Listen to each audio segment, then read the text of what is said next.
CoCoTALK is an unscripted live broadcast. Anything can and will happen. The views and opinions expressed by members of the panel and the live audience are their own and not necessarily those of the CoCoTALK show, its sponsors, affiliates, or subsidiaries.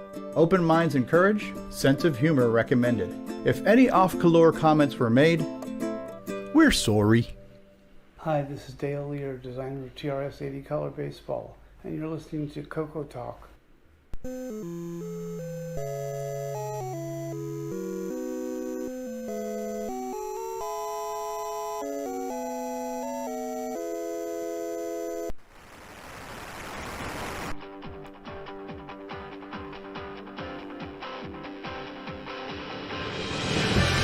This is CoCoTALK, the world's leading live talk show featuring the Tandy Color computer. It's time to drop your socks and grab your real-time clocks, and let's rock. CoCoTALK is rocking the 8-bit world, keeping the Tandy flame alive. We may be mocked, but we'll never stop, cause CoCoTALK is rocking the 8-bit world.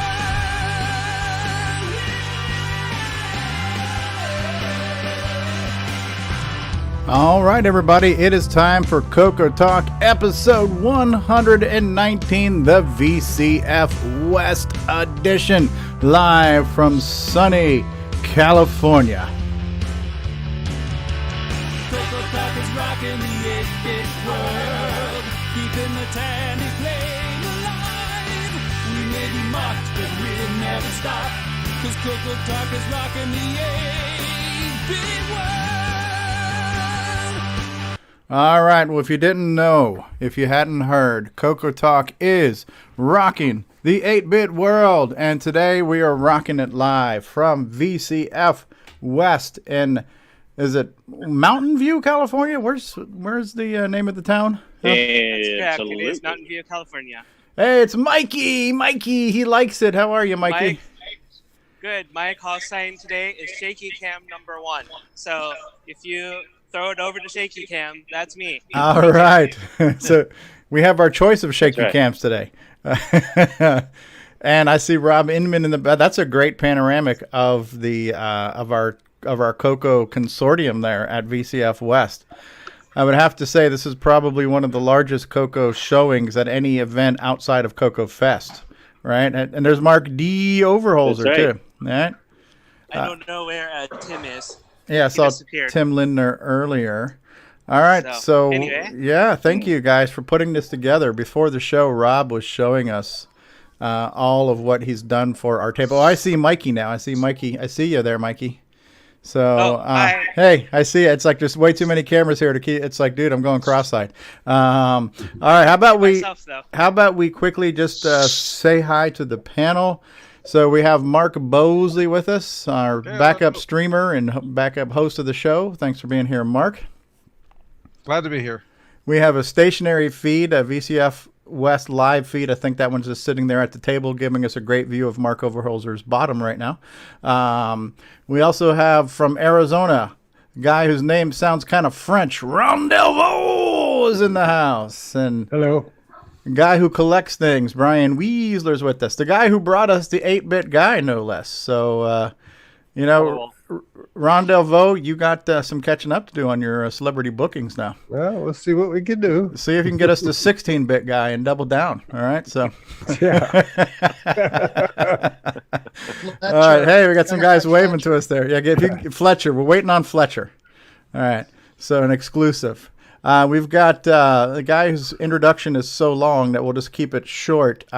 Jason, the Coco Man Reichert, is with us here today. Hello, Jason. Hello, and 2 shaky cams for the price of 1 today. That's right. How much would you pay? But wait, there's more. All right. We have a man whose name is so nice we must say it thrice. It's Nick Marotta, Nick Marotta, Nick Marotta. Hello. Good afternoon. Great to be here. It's great to have you. Shaky cam number 1, that's Michael Furman there looking at an Apple product. We have our news correspondent from Canada. It is L. Curtis Boyle. Welcome, L. Hello, everyone, and I guess welcome to VCF. Hopefully the people that are in the area can actually get down there to see it. Absolutely. And then we've got Rob Inman's with us. Hey, Rob. Hey, everybody.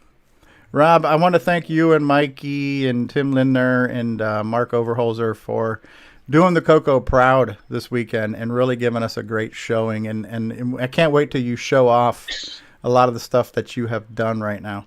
Yeah, we're excited. We actually have enough stuff where we could have easily filled out 3 tables. Yeah. So, that maybe that's next year. Okay. So thank you for Mikey for getting the ball rolling. Yeah. Getting us all here. Now we have the Thunder from Down Under, maker of cheap knockoff semi-graphics games. It's none other than Nick Marentes. Good day, Nick. Good day, everyone. All Ready right. for another show? Oh, yes. And if there's any indication of what the show is going to be like today, it would be Richard Lorbieski's profile picture here. The Dumpster Fire. Hello, Richard. Welcome to the program. Hello. Yeah, never disappoint. Another day, another dumpster fire. And last but certainly not least, we have a guy who optimizes code and makes heads explode. It's James Diffendaffer. Hello, everyone. You see what I did there? I did a little rhyme there, James. So you're like Nipsey Russell. I am. Yes. At no additional charge. At no additional charge. And the poet laureate of CoCoTALK. Yes, and today I am your guest host today. I'm filling in for Mark Bosley and Steve Bjork and L. Curtis Boyle, the regular hosts of the show. I'm guest hosting this week. I am Stevie Stroh. Welcome to another episode of CoCoTALK. We are going to start off with a very important announcement from Mr. Richard Lorbieski of Boyson Technology, maker of many fine products for the color computers 1, 2, and 3, which, by the way, are all on display prominently at VCF West on our table. But, Richard, is there anything you would like to share with the public at large? Oh, okay. Anyway, well, thank you for letting me do this, take care of this in advance, or be one of the first to talk. I've been going through a lot of things, and one of them is our house renovation, and it's been going on and off for a few years, but been trying to get things done here, and I've been trying to rearrange the house furniture and everything else, and it's becoming a dumpster fire, if you might say. But I've decided to make things better, I guess, so I don't disappoint a lot of people, because I've been really dropping the ball on getting product out and answering emails and stuff. But I'm going to be on hiatus until September 1st. I'm not leaving the Coco community or anything like that. It's just that I need to really concentrate on getting things in shape over at our house and in our garage, especially the garage area. It's just right now it's a disaster, and I can't really be 100% until I get all this straightened out. And I'd rather get a month lead time. It might be a little bit sooner, but I just want to go ahead and just do it for the month, since it is the summer. It's a little slow right now, but I just need to do it. Okay. So when you say on hiatus, meaning you will not be producing any more products or performing any more repairs, things like that. So no parts and services and labors for the next 30 days? I'll do it on an emergency basis. But as far as my eBay store and all that, I haven't done it yet, but I'm going to go ahead and put that in hiatus, in vacation mode. And same thing with my Shopify, the regular mains website. I'll probably do that later on today. But I just need time to get things organized and concentrate on that. I'm also working on expanding. Actually, I have plans to build a workshop in our backyard. It's going to be a 12 by 24 area, and I'm going to be breaking ground on that in October, hopefully. So very cool. Yeah, it's just that now the things that I have committed to, I'm going to go ahead and do all those. It's just that I just can't do any new, orders and new repairs, because I have some people that have been patiently waiting for stuff get repaired, and I have it there, and I just haven't had the room really to get it really fixed and tested out properly. So I need to concentrate on that, and again concentrate on the stuff in the house. Family first, man. What shall we do then? Who shall we see? like I said, I'll do things on an emergency basis if it's like a real absolute emergency. But I really need to get prepared for VCF Midwest. I was supposed to send out a lot of other stuff for VCF West, and I wasn't able to do it. And so it just kind of really bummed me out that I couldn't do that for them. I also have in the works, I had a working prototype of a real-time clock that I was hoping to demonstrate. I actually have one that actually works. Ah. Hey, Richard, what did you just do there 2 seconds ago then? Because your volume went down and it went back up again. I noticed when I was listening to the audio replay that was happening with you a lot. Are you turning your head on a boom mic or something like that? Or it might be my headset. It's one of those microphones that you can adjust like I'm doing right now. Okay. And I noticed when I was listening to the replay of last week's show, there were times where you faded out and then times where you came back in really loud. And right there, just 2 seconds ago, you went from low to high. So I wasn't sure what that was, but well, Richard, listen, you got to take care of your homestead and you got to keep the wife happy, right? Happy wife, happy life. And you're, like you say, you're not leaving the community and you're going to be available. So I certainly appreciate all the services you've provided this community, and I'm sure a lot of us here in the panel and the community do as well. So thanks for letting us know. And so the shop will be back open September 1st, right? So that gives us time to save our monies. Yeah, it's honored before, and I really appreciate everybody's understanding and support, and throughout the almost 3 years since I've been around, and or at least active in the CoCo community. It's been I never thought that this would take off like it has. It's been a year since I released the Boomerang 2 Meg, and I've sold over 200 units, which is really way beyond I thought I would ever sell. I thought I'd sell like 100 of them, but 200 of them and still going strong. It's really phenomenal. Yeah, and I think you deserve a summer vacation. You've been in the community for 3 years, and you've never really taken a full-blown summer vacation. So, well, I've been taking cruises, but and I'm going to be going on a cruise in October. But I really need to get more prepared, and I'm running out of room, and I just really need the time to get that all straightened out. I mean, our house is a construction zone, literally. I mean, we have stuff strewn out everywhere. Our master bedroom is kind of empty because I've been trying to renovate it, and we're sleeping in a small bedroom. And well, the wife is just getting kind of cranky that she's like, "When are you going to work on that?" Well, I got to work on orders, or I got to do this, and so. Yeah. So do you do repair work during your cruises? Do you bring a bunch of CoCo stuff with you to work on? I almost did, and I think it would probably be thrown overboard if that happened.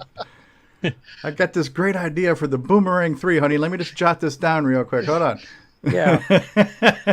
Sorry, honey, that Boomerang didn't come back. Yeah. And then Nick Marotta gets his CoCo 3 upgrade back, and he's going, "Why is all this kelp in here?" Smells a little fishy here. So what are we doing? Yeah, and there's a little bit of sand in here too. Your wife won't be participating. I'm really excited about doing the backyard extension, because I'll probably have it finished by hopefully again, this is scheduled by April. Hey Stevie, can I jump in for 1 second and yes, we'll please. Go back to Richard? Yes, I got please. Tony Capolini. Hey, Tony Capolini, how you doing? Hold on, and then we will go back. Thanks, Richard. Tony Capolini, right here. Hey guys. How you doing, Tony? I'm doing good. These guys are doing great. It's a killer demo here. Killer booth. Let me ask you something, Tony. Is this the biggest CoCo setup you've seen at a non-CoCo Fest? Yes. I haven't done any CoCo Fest since the original one. Yeah. But no, he's got an AirPod. Yeah, but this is a very good display here. A lot of new hardware, a lot of games. Very interesting. Cool. Hey, we appreciate you too, Tony, and I love seeing those pictures you brought back from the Color Computer Club with Steve Bjork on the Desert Rider and everything. That was awesome, man. I still have the negatives to go through, a big pile of them, about 800. So I may dig up some more. Wow, that'd be cool. That's awesome. Talk about a find. I'll let you guys go back to CoCoTALK. All right, man. Very cool. That was live from VCF West. That was Tony Capolini. How you doing? In the live chat, we have Professor Filippo. Says, hello from Brazil. Nice content. I'm glad to follow this show. We have some significant CoCo community here in Brazil. Yes, we are aware of that. And thanks for being here, Professor. And hello to everybody in Brazil, especially all the ladies in thongs. Love you. And that's all I can think of when I think of Brazil. I just think of like the Carnival and all the women with their big hats and their hardly any clothes on. That's what comes to mind when I think of Brazil, and that's not a bad thing. Thanks for saying hats. Didn't take very long for it. Yo! And Paul Fiscarelli's out there saying, yo. Right. So how you doing there, Paulie? No, very cool. All right, so we are back with Richard Lorbieski. We're talking about him going on cruises and getting sick and not making it to Coco Fest. What else were we talking about? I did have a question for no Richard. bitterness there. Going off the rails. I mean, this is like in record time here. Now, Richard, I had a question. Now, are we going to get like any live exclusive coverage of the groundbreaking of Boys in Tech HQ2? Oh yes. Actually, I'm going to be documenting it, and like I said, I got the tentative plans. I have to revise them. Actually, I'm going to be doing this myself. So. And even the cement pour, so it's going to be an interesting. Oh wow! Yeah. So we're going to be able to get you out in the backyard with a shovel, and you throw the first scoop of dirt. Oh yeah. Yep. Mm-hmm. What the big scissors where you cut the ribbon? What? Well, right now, if I break groundbreaker right now, there's like pallet boards everywhere, and there's a couple of big mounds of dirt. What was the name of the big warehouse that Dave Murray's talking about? Was that the Computer Refresh or whatever it's called? Computer Reset. Reset, yeah. So this would be like Computer Reset Junior, right? A small storage area of retro technology. I was just going to ask if this is supposed to be like a competitor to Ron's Garage. Richard's Garage segment will start. Yeah, but it's going to be like a barn style. It's going to have a gambrel roof on it, and I checked with the city. Actually, I don't have to do any permits because it's under 300 square feet. Oh wow! It's under 35 feet, so I don't have to worry about the permits. And as far as hooking electrical, what I plan to do eventually is put solar power in it instead of hooking directly into the grid, because I got some bids. Unfortunately, our house is 125 amp service, and if we add anything, we'd have to upgrade our amperage, our meters and stuff like that. And the bids we got back were like $15,000 to $20,000. Wow, like too much. Just run an extension cord out there, you'll be fine. That's it. Actually, that's actually what I'm going to initially. I'm going to do that, but I was going to put in solar power and run 48 volts through everything, and just put inverters everywhere. And in doing it that way, I don't need permits. If you run electricity under 50 volts, it does not require a permit. That's not here in my neighborhood. You need a permit for everything in my town. So right. You need a permit for a permit, I believe. That's it. That's right.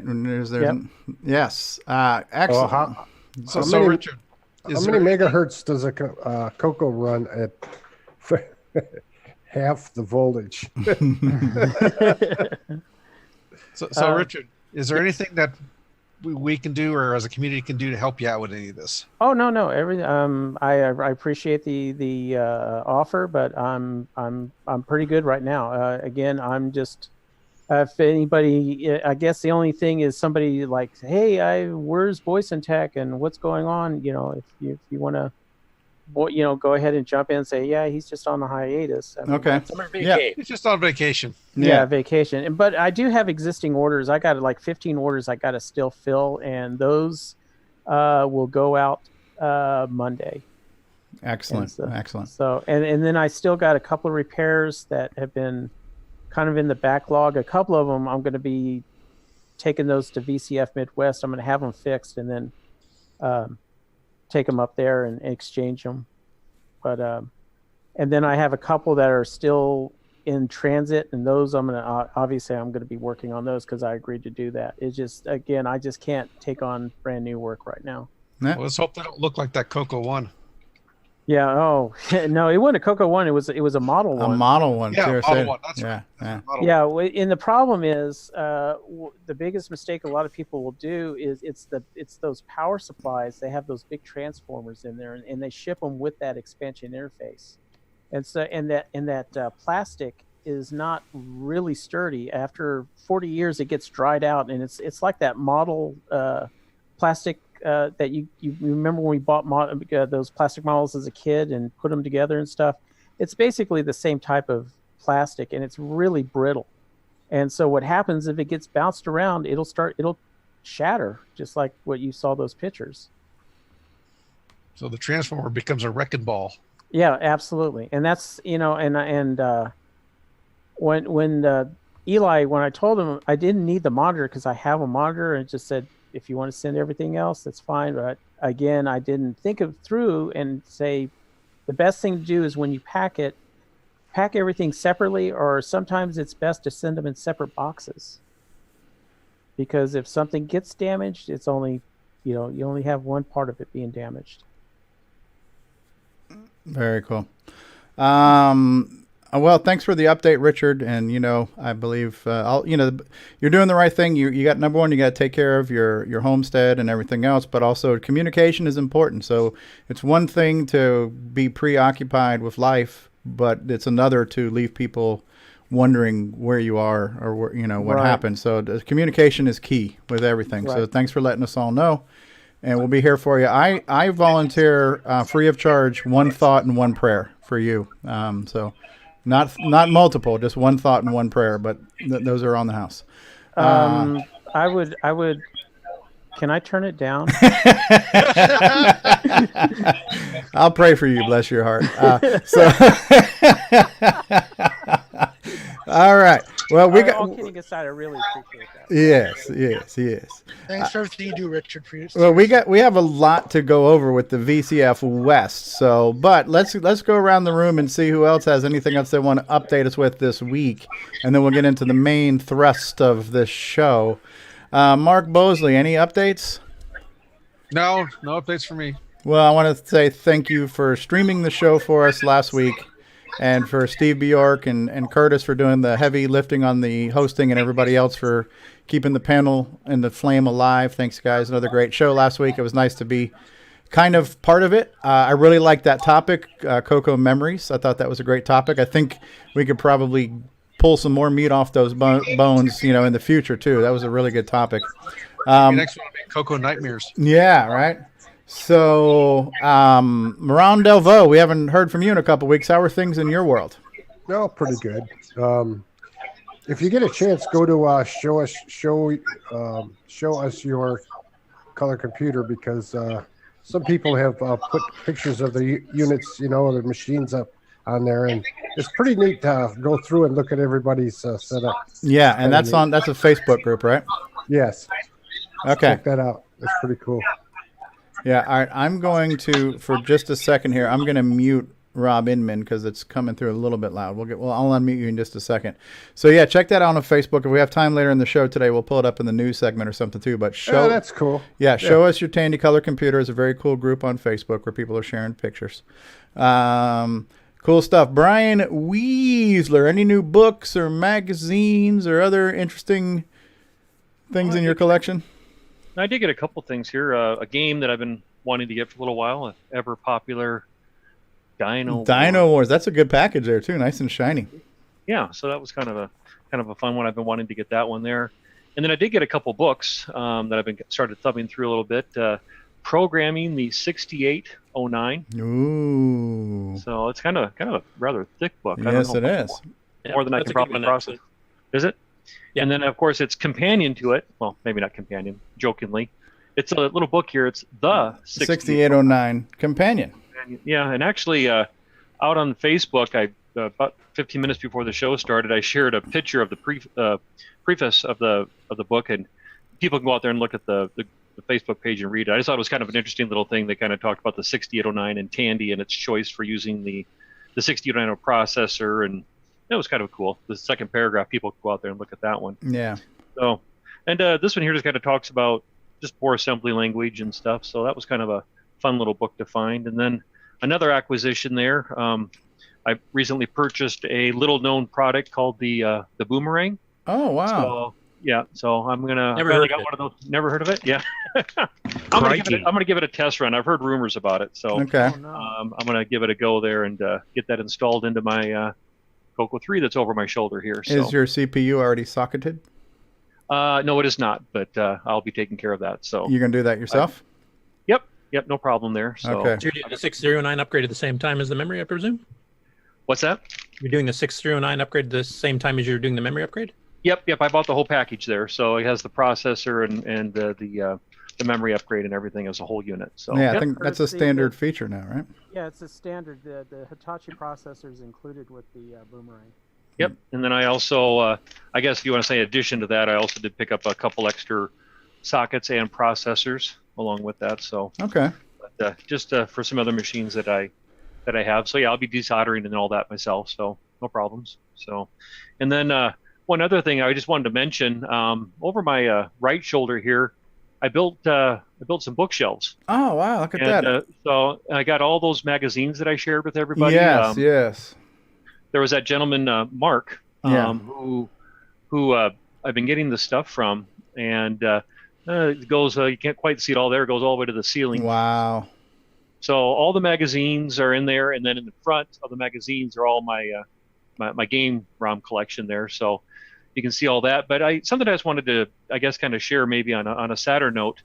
The gentleman, Mark, that was looking for a home for that stuff, and I reached out to him, and he's been very, very generous with wanting the magazines and everything, and some of the books, because he just wanted to find a home for it. He really wasn't using the stuff anymore.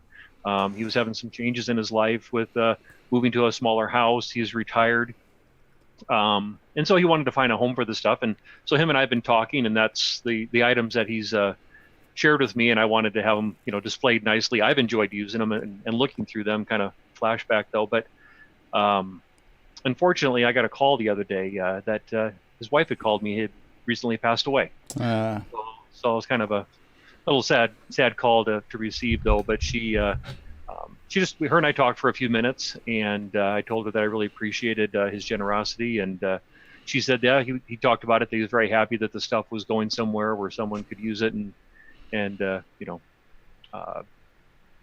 keep it going with it, because he would have hated to just get rid of that stuff. So, yeah.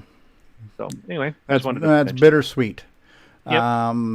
I think and this has probably been a host discussion topic, possibly in the past on the Coco Crew or something. But just looking at your setup there with the shelves, you've got things arranged pretty nicely. I think maybe for a future topic, we should talk about how do we manage our crap. How do we deal with all of this stuff, these piles of what is this managing thing? I'm not familiar with that term either. Yeah, but when Richard was saying, look, I got things I got to take care of, I understand that. I've got so many projects. Like right now, my room has just got piles of things here of I got to deal with this, and I don't know where to put that, and what am I going to do with this, and so yeah. Organized chaos. Organized. I have unorganized chaos at the moment. So. Well, that's what I've been trying to do is to, some of the stuff I still have in boxes, but I've tried to get like a setup, and like you said, we can do it as a show topic sometime. But, yeah.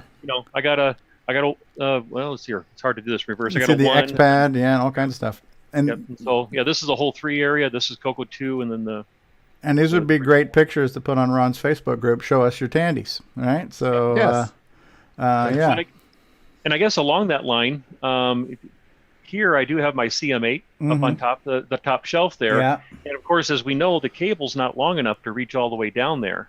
And I'd mentioned this on the Facebook. I reached out to Jason, and he made me a 3-foot extension cable.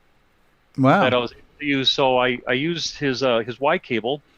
I split that off to the SCART, and then the other end goes directly up to my my CM8, and that's working out really well, so I can have both of them work. Yeah, that's cool. At the same time. So yeah. So you've got a Wallaby, a switcheroo, and an extension cord. What are we going to call the extension on there? You got a name for that? Not yet. So far, that's just a custom thing, but it may become a product. Have to come up with an Australian-sounding name. Here's a suggestion. How about the Longaroo? It's been That's done. how you speak Australian. Just add a roo to everything. Yeah, we have an Australian on the panel. Didgeridoo. We need a Australian snake. Get a snake name. Snakearoo. Yeah, an Australian There, see? snake. That was what I was thinking, something in that realm. And as far as like something, I thought a sound chip would have to be called like a didgeridoo or something. Mm. The roost Crikey, tail. I can't believe this is a cable. Crikey. Yeah, let's call it the Look crikey. at the size of that cable. Crikey. This is a cable. The crikey cable. That's all right. I do have a 2 meter or 6 foot extension that I can't seem to hold on camera, but there we go. That I just did at one point, just kind of a test thing, and it's been sitting here. So I'm like, 3 foot, that's no problem. Yeah. Should be okay. Is there any noticeable signal loss as far as the picture getting a little bit faded out or anything like that? Any degradation, attenuation, anything like that? I haven't noticed anything. No, it's been a nice, clean picture and displays the colors proper. So Yeah, because this is all passive, right? It's just tapping into wires and wires tapping into more taps. Yep. Okay. Yep. I didn't notice anything here. I didn't really, as much as I've messed around with the 6 footer, I didn't really notice anything. But it's been a while since I've tested that. It's been just kind of on the side here, but. Okay.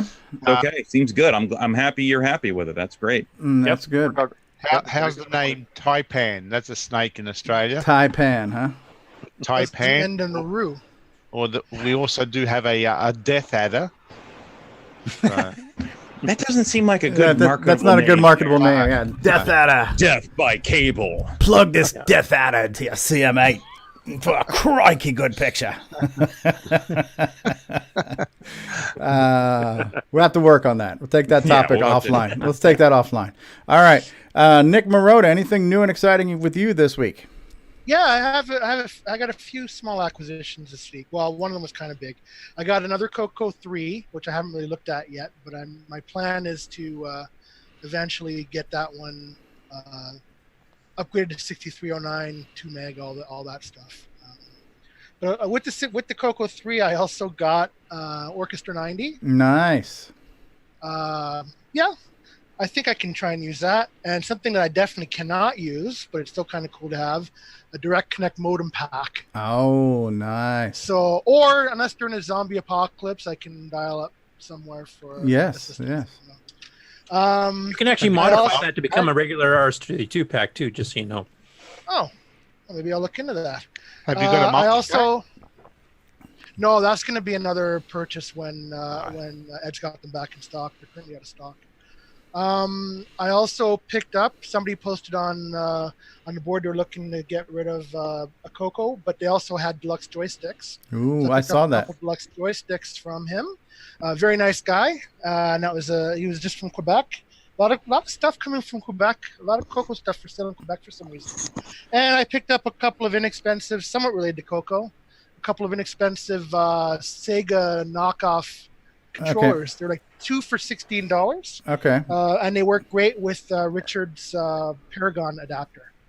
So Very cool. I only had one controller before, so I found I wanted a second, and I found these. So they work great. Nice. Hey, Those John are my Lowry. John Lowry just said hello. He's watching us on Twitch right now. Hey, John. And a quick comment on Quebec having a lot of Coco people. I mean, that's where Disto was based, was in Quebec. So Tony and his brother ran Disto and CRC, and they did software and hardware. Well, actually, most of the hardware for the Coco 1 and 2 and 3 back in the day. All the 1 meg upgrades, 512K upgrades, super controllers. So I think there was a pretty decent Coco following in Quebec. Yeah. Wasn't that where the Coco Do commercial came from too? Wait. Coco If Do. you look on the used sites, a lot of this stuff. There's a lot of stuff coming from Quebec. All right. Cool stuff. Sounds like Nicholas has the Coco purchasing bug. It's your guys' fault. I blame you. You're enablers. Yes. That's my story. I'm sticking. Yeah, to we're it. definitely not a support group. We're a bunch of enablers when it comes to purchasing Cocos. We're almost like alcoholics. All right. Drink up. Bring the keg. That's right. Yes. L. Curtis Boyle, anything new and exciting in your world this week? Just busy with work, which is good. It wasn't this way in the spring for sure, so it's back to normal. It seems like. So I haven't seen most of the checks yet, but I'm hopefully going to start digging myself out of the loans I had to take and nice saving up for the Coco Fest 40th anniversary. Very cool, very cool. And what about Nick Marentes? All I've got to announce is that I've got the next Gunstar blog update okay. up for people to read. Yeah, so and I saw the video with your friend. And yes. So yeah, maybe we can show that. Is that going to be? Are we going to show that in the news segment, Curtis, or you think we do a game on and talk about it? I'll tease it in the news. We'll show it on the game on. I think. Okay, we'll show the video and game on. Okay. We don't need to show it, just to let people know, and they can go see it. It's content. All right. So how about this? We are going to jump into the main thrust, but before we do, how about we run a quick commercial? And since we were just talking about Quebec and the CoCoDu, I got to find my... Okay, so we're going to run a commercial that features the CoCoDu from Quebec, and then we'll be back, and we're going to jump in, and we're going to start listening and hearing and seeing and smelling all the sights and sounds and smells from VCF West. Right after these words featuring... we're going to see ease of use, CoCoDu, a Wallaby, and a Fletcher commercial. Wow. So we'll be back here in just a moment, folks. Hi, it's Curtis Boyle, part of the CoCoTALK crew of people. Hey, everybody. This is Bill Noble, co-author of Nitrous 9. You are listening to CoCoTALK Live, the leading live CoCoTALK show. Good day, mates. This is Nick Marionettes, author of such color computer titles as Donut Disaster, Rupert Rhymes, and Rockstar Pilot. And I am here today to tell you about the world's most fabulous operating system, OS 9. OS 9 and its current incarnation, Nitrous 9, is the most advanced operating system ever created. And what makes it so good? Ease of use. I find OS 9 so incredibly intuitive that I haven't once cracked open the user manual, and yet I've been able to create such incredible games faster than the time it takes to sing Waltzing Matilda. Using OS 9, I expect my next game, Funstar, will be done this weekend and distributed exclusively on ROM cartridge. OS 9 forever. Any resemblance to actual events to persons living or dead is purely coincidental. Radio Shack has a great gift idea for the whole family. Fast action TV games, and they're on sale. Get this 6-game model for $29.95 or the 4-game model for $21.95. With rising entertainment costs, that's a real bargain. You play hockey, tennis, squash, and more. Easy to hook up and great family fun that lasts all year long. The sale price TV games. Only at Radio Shack, a Tandy company. Hi there, this is Mark Overholzer, and you're watching CoCoTALK, the world's leading weekly talk show where you can join in. Hey, come watch us and see what's happening in the world of Coco. CoCoTALK is brought to you in part by Placeblex Dietary Supplement. Placeblex, we think it works, so will you. CoCoTALK, c'est le coq champignon, des micros et dans le pion. Pour le jeu, il est pas battant, les études, c'est pas disant. L'expansion, il a ça, les commandes, tu vas ça. Notre coco est bon galant, pour tes cours, c'est bien serviable. CoCoTALK de Radio Shack, ton affaire est dans le sac. Un ordinateur couleur qui a de la personnalité. Le CoCoTALK de Radio Shack. On solde pour Noël à partir de 149,95. CoCoTALK de Radio Shack, ton affaire est dans le sac, c'est toi et CoCoTALK.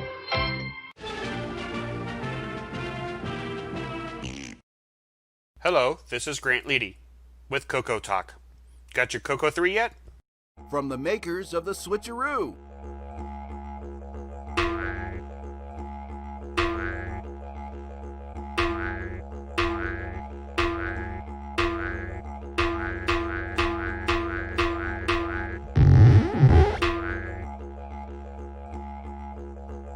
Wallaby cable, Color Computer 3 dual RGB cable. Get yours today at cocoman.biz. Fletcher, I don't need that report tomorrow. Great, JT. I need it tonight. But JT... Fletcher saved $300 on her office away from the office. Radio Shack's revolutionary Model 100 computer. It's a word processor, phone directory, and dialer. It even communicates with the office computer. Fletcher, how's that report? Fletcher. Radio Shack's Model 100. Save $300 and put it to work. You'll go far, Fletcher. You'll go far. We now return you to CoCoTALK. All right, we're back. I should also mention that we got a comment from Facebook from Evan Koblenz. He says, hello, Evan here from Vintage Computer Federation. Keep up the good work. So Evan became aware of the fact that we're going to be doing streaming from the event. And speaking of streaming from the event, Rob or Mikey, who should we go to and where do we begin? I see some people staring at us right now. Rob is currently giving a demo right now. Excellent. I just fixed the main demo fail, which was the Coco Pi 3 that I had to fix it. Okay. So the old one is there in the case, and this is the new one. And as you can see, it's running Math Tutor right now. We're having a blast with the new Math Tutor. But Shaky Cam number 1 is active. I just finished fixing it. So there's Rob Inman. Do you want me to just sort of walk around the room and explain? Yes, but why don't what's going on, or what would you like to do? Yes, but why don't we start by showing off the Coco table that you guys, Coco tables, the Coco arrangement you guys have put together for this event, because this is probably the biggest one I've seen. Rob is probably a little bit better at doing the actual demoing. Hey, can I ask you one favor, Mikey? Yeah. Okay, I noticed that, well, besides seeing Rob's hind end, which is really nice to look at, but that computer screen right there that's showing the Zoom call, can you switch that to show the show so we can see all the people in the panel watching and stuff? Sure. If I can figure out how to do it. You got to just switch cameras, but that'd be like, because I noticed a lot of people walking up to look, and they're like looking at themselves, I think. So it'd be cool if they walked up to that little screen and saw that the show was going on live, you know? And then we can wait back to him. Yeah, or ask Rob to figure that out. But just I think it'd be cool if people walked up and they saw the actual show, the view of the show with the live chat and the panel and things like that. All right, so I will do my best to explain what we have going on here. Let's just start over here. We have the Coco Pi 3, as I just explained. Yes. And it's running in attack mode right now, so it's basically just going through a bunch of cartridges and trying to run stuff, which some of them work. Oh, here's a favorite program. Color scripts it too. Color scripts it too. Running attack mode. Color scripts it too. Type harder. The next station that we have, this one is a Color Computer 3 with the 2 meg boomerang. And I think that's also got the Gimme X in it too, that one, or no? No, this one does not have the Gimme X. This one has the Mega Mini MPI, look as at that. You see here. Yes. And the other thing that we're demonstrating over here is we have Mark and David's PS2 mouse adapter. Mouse adapter. Yeah. Sorry, it's just in the pile in the back. It wasn't really working that well. So the next station that we have is we have the Coco 3 SPGA with the analog board. Okay. And it is currently running Nitrous 9. I can't demonstrate physics on here at the moment. I love how you have the little flyer with some information and a QR code. We saw before the show people were coming up and taking pictures of these QR codes. So people are this was Rob's idea. Yeah. Pretty much almost all of the hardware that we're showing is my personal collection. Wow. However, like all of the QR codes and the signs, that's all Rob's work. Is your last name Delvaux by any chance? No, mine are not like boxed, but my little 10-foot room. This is even my entire collection, man. Wow. Okay, moving along. The next station is we're running Zork over here on Coco VGA. Ah, nice with the And, 64 column mode. Yeah. Right. The other thing we have here is we have a Farfall Master Edition. So we also have that. That was actually a nice one for kids to play. Sound chip and stuff too. Yeah. Okay. Right. The Games Master cartridge. Mm-hmm. Essentially. There's Tony Capellini.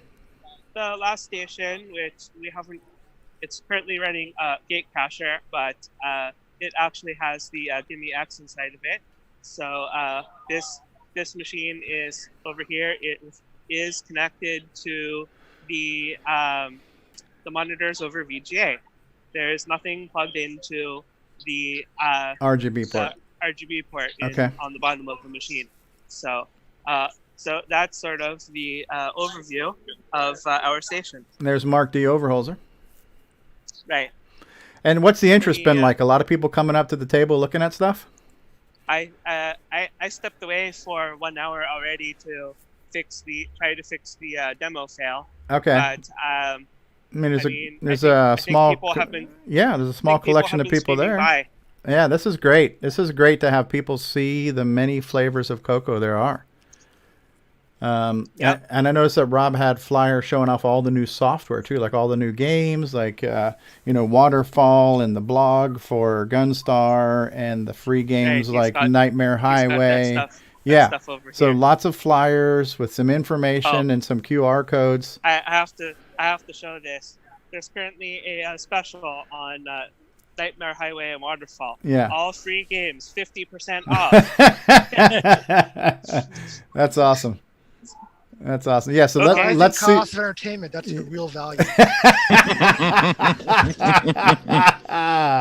Nice. Nice. All right, so let's see some of the show floor now. Let's see some non-Coco stuff here. Okay, so let's go in the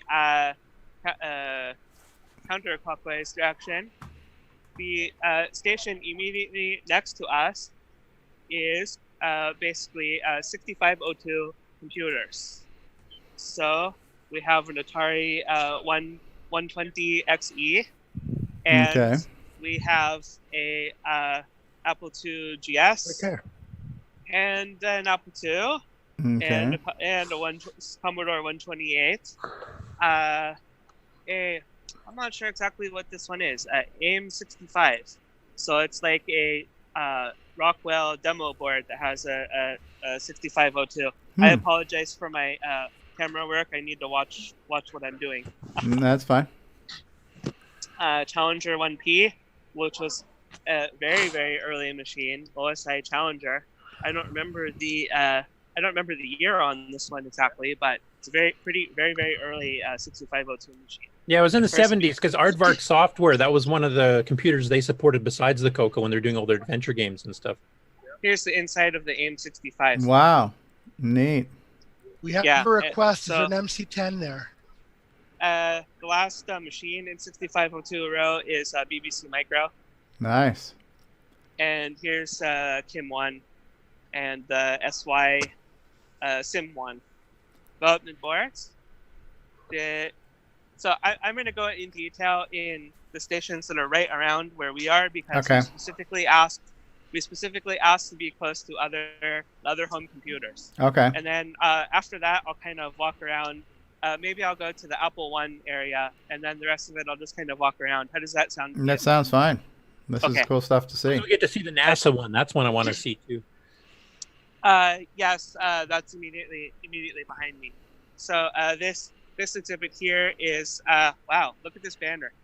Look at that! Celebrating the 40th anniversary of Atari home computers. We kind of failed on the banners this year, but anyway, this is Kevin Savitz here with Antic, Antic podcast and all of the Atari stuff. I'm on a live podcast. I'm just gonna sort of breeze through, and if they ask questions, I might ask you. So they can't really hear you very well. This is good. So have an Atari 800, Atari 400, have a whole stack of disk drives, Atari 810 disk drives. Here's the we ought to bring up our version of Donkey Kong at some point. That's the Atari 801. It's clearly superior. Do they have adapters to run Radio Shack joysticks? Oh my gosh! Oh my gosh! That's such a good one. I have to ask him. Ask him. You know how the CoCo color computer joysticks, they're analog joysticks with potentiometers. So we have adapters that convert Atari joysticks to the analog ones. Somebody on here actually asked whether you can do the reverse. You actually hook up an Atari to CoCo adapter. That's a joke. Tell me it's a joke. I just remembered he probably doesn't have any, but I guess they have a paddle adapter. So maybe he has one. He's probably as long as it can adapt the Black Beauty. That's the Black Beauty. You want a real joystick on your Atari. I like my controllers mushy. Here's the there you go, the paddle adapter. So you don't even need we don't need no stinking adapters. That's it. Yeah, there's paddles. Okay. But that's still got the DB9 or the yeah. I want to show this device right here. An Atari 815 disk drive. A double decker. These are exceedingly rare, and not very much software works on them. So I thought I wanted to show that. And then before we come off of Atari row, they have two Atari 1200s. Okay. And the left one runs at 1.79 megahertz, and the right one runs at 14.32 megahertz. Holy crap. So I don't know exactly what they did. I have not had time to talk to Kevin in any particular, in a lot of detail, but they have to put a fan inside of it? So this is part of the Lunar Lander demos. This booth is the guys on YouTube, which is Mark and Carl and Mike. This is their simulation station. That somewhere over here they have an FPGA board that is simulating the Apollo computer. lander, and they have this model over here that has lights when the thrusters turn on. In fact, that's Mike right here. They can't hear you. I'm on a live podcast. Just explain. I've watched all your videos, so I'm just explaining what you have here. That you have an FPGA somewhere here, and it's running the disk key and the other stuff. So I'll come back later. This is cool stuff, man. Okay. Can you do me a favor? Can you shake the cam a little bit more, because it's not quite living up to the shaky cam title? Okay, there you go. I'm not fully nauseated yet. Not included. Just remind me, and I'll pay attention to my camera work a little These bit look. better. This is great. PCs. So we have IBM PC row. This is almost. It's like diagonally across the way from the CoCo station. So is that a rotary dial phone? Yeah, they have modems, and I think they probably have a modem simulator. So we have an AT here. We have a PC, and then we have the IBM portable. And it looks like we're playing Oregon Trail on glorious CGA over here. PC Junior. And I'm not quite sure exactly what's going on at this station over here. Oh, AT double decker. and FDT. Yeah, they're doing modem stuff over Oh, here. that's a double decker there. Look at that. Just when you thought you couldn't cram any more processing power into an XT, well, we're doubling down. Those are probably 640K, huh?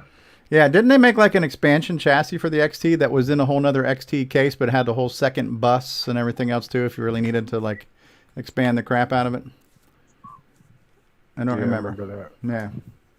All right, so this table, somehow we have an Apple I and the ATC at the same table. I'm not, or these are two separate tables. These guys are wearing sports coats. Are they attorneys? Yeah, They could be, because an Apple One is worth like a couple $100,000 these days. The law firm of Dewey, Cheatham and Howe.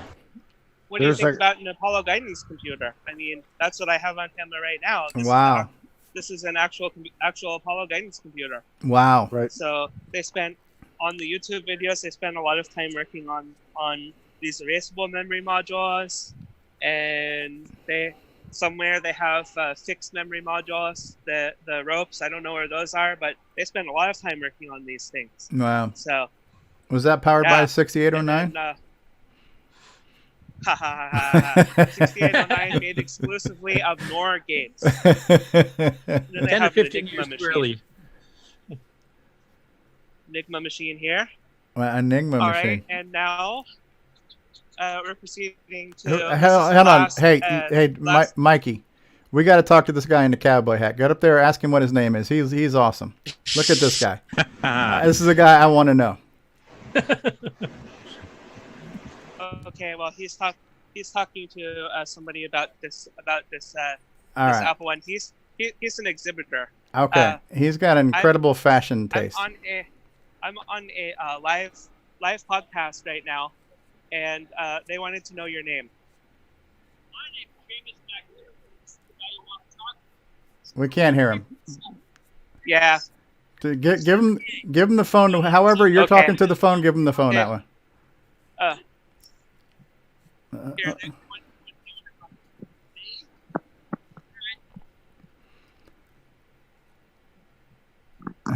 Who am I talking to here? Hey, we're on the CoCoTALK live podcast right now. I saw your hat and your shirt. I thought this is a guy with great fashion sense, so I just wanted to get to know you, sir. Yeah, well, I'm a local celebrity. Okay. I own Buck's Restaurant in Woodside. Okay. And so we're where a lot of the internet was born. A lot of firms got their start there, and we collect a lot of Arcania. And the other day, somebody brought me this here, and as you can see, Wozniak signed it. Wow! And this is actually owned by Andy Rubin from Google, and he just thought I should have it for display, and I said, "It's a good idea." Yeah. Is it a working one? Is it a working one? I've got stuff like the first vacuum tube that launched the electronic age from 1906 from Lee DeForest Lab in Palo Alto, and really hundreds of other items that are just sort of whimsical. But getting the Apple One is the finest collectible imaginable in Silicon Valley, so I'm really privileged he'd bring it by. Absolutely. There's a great fair here. There's over 10 here now. The world's highest density of geeks is here right now. Wow. I don't have a pocket protector, but they let me in anyway. I think you made up for it with a hat. What's the name of your restaurant again? It's called Buck's of Woodside. Do you have is there a website for that you want to plug? It's called buckswoodside.com. Excellent. And we're where Tesla was founded, Netscape, Hotmail, PayPal. Are you Buck? And I'm Jameis, and Buck is our stuffed buffalo head over the bar. So yeah. How much did it cost? Which, the buffalo head? Yeah, it was just a joke because his name is Buck. Yeah. So that's very funny. Hilarious. Yeah. I see. Buck. Yes. Yes. Yeah. There you go. Well, the origin of the name is I wanted to call the restaurant. This is 28 years ago. Buffalo Dick's. My wife said, "Nah, we're not doing that." She said, "Maybe if it was in Boulder, Colorado." I said, "No, Buffalo Dick's." And I was just kind of needling her, so we shortened it. Okay. Bucks, but the long version is Buffalo Dick's. Well, what about Cowboy. what about bison penises? Would that work or no? Well, we are going to open a new restaurant. We'll consider that. Thanks. Yeah. All right. Well, I'm going to turn you over back to your the maitre d' here. Thanks for talking to us. Right. I love your fashion sense. So. You should. I really think we need to stop trying to name stuff. This is a very simple podcast. So it's not just like that's great. Thank you. I'll be back in All right. Nice to meet you. How cool is that? We just happened to stumble across the Apple One while we're at it too. Hang on a second. Donated by Andy Rubin yet. Yeah. Does he know we have a Coco 4 somewhere? So we're in Apple One. I'm thinking of opening up a restaurant in Australia called Crocodile Crotch. So Crocodile Crikey. Crikey Crocodile. Steve, you really got to stop trying to name stuff. It's just not working out. Which one of those motherboards gave blue smoke? Well, you guys were talking to, what was his name? Seamus? Yeah. I was talking to the guy who is the guy who owns this Apple One. I didn't talk to him very much, just a little bit. He's based in Canada. This is a Canadian Apple One. Wow. It's even got the wood case. It looks like it needs some retro brighting. If it was a Canadian Apple One, wouldn't it have that little maple leaf on it, like a lot of the other? It has an apple. I just know if you go to McDonald's in Canada, it has a little maple leaf in the golden arches and whatnot. Hey, Mike DeLorenzo has joined us. Hello, Mike. Also, Mikey, correct me if I'm wrong, but Andy Rubin, the guy that donated that Apple One that Seamus was talking about, that's the guy that founded Android, isn't it? Andy Rubin. Sounds. What company? Android. He's the one who created Android. He's from Google, right? Yeah. Actually, I think you're right. Now that it's starting to click. That's a pretty amazing. Celebrity you got that Apple One from. Yeah. I think they said they have 10 Apple Ones here. Wow. Today. Yeah. It's some functional. I remember reading that on the site. That's amazing. I think this is the only time this many Apple Ones have appeared anywhere. Maybe except a bin at Apple computers for destruction. Right. Now, what's the security like? Of this because event? Apple Ones are going like when they go on auctions and stuff. They're several $100,000. I mean, hopefully they're locking this thing up. I mean, it's basically right in the middle of I can just imagine like Tom Cruise coming down on a zip line from the ceiling, trying to steal this stuff at night. Like the whole Mission Impossible thing going on here. So yeah, that would be something you definitely want to protect. Is that a lady there? Sorry, what? Ron spotted a female, a member of the female species. Yeah. So. Oh, okay. All right. Are you in the right place, ma'am? What? And so our Coco booth, if you look all the way in the corner, back where the windows are, that's where the Coco booth is. And there's people still standing there. This is a huge event. This is physically large, and there's a lot of people. And a lot of history. There are a lot of people here. I do believe that VCF Midwest, the venue, is much, much, much bigger than this. This place is packed, pretty much packed. This is amazing. So from this point, I can sort of halfway turn it back over to you because I'm just going to walk by slowly, try to pay attention to my camera work, and if you have any questions, you can just stop me. Okay. No, cool stuff. Really. So what do you guys think about everything you just saw there? Is that amazing? This is quite the collection, right? I would love to be there. That's a show I would like to attend at some point, especially because it's in Silicon Valley. You could randomly meet some of the bigwigs that just come by just to check things out. Yeah. Remember their own histories. Yeah. How's the Wi-Fi there? I mean, your stream seems pretty good. So you guys got good Wi-Fi in there? Yeah. It's pretty good. Museum Wi-Fi. Yeah. It occasionally slows down, and I switch over to LTE. So Rob Inman, how's the turnout at our booth? Believe it or not, great. These things are computers.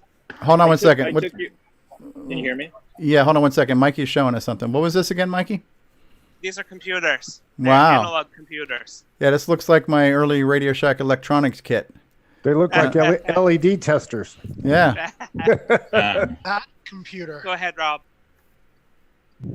Oh yeah, no, cut through to Mikey at any time.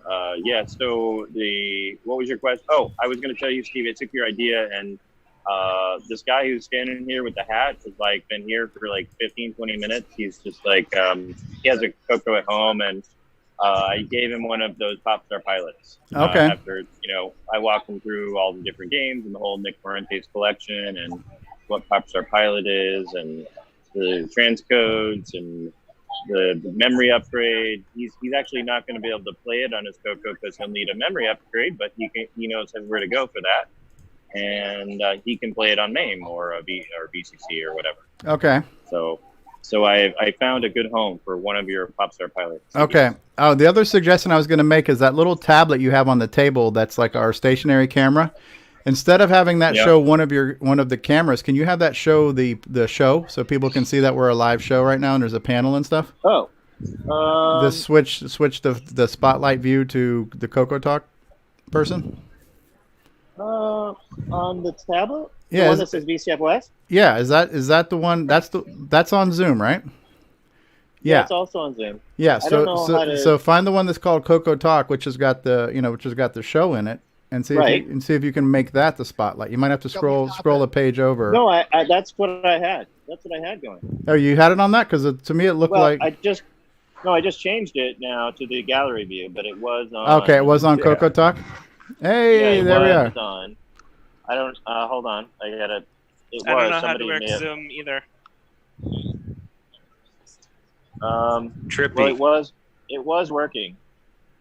All right. But yeah, I will. I'll fix it. Okay.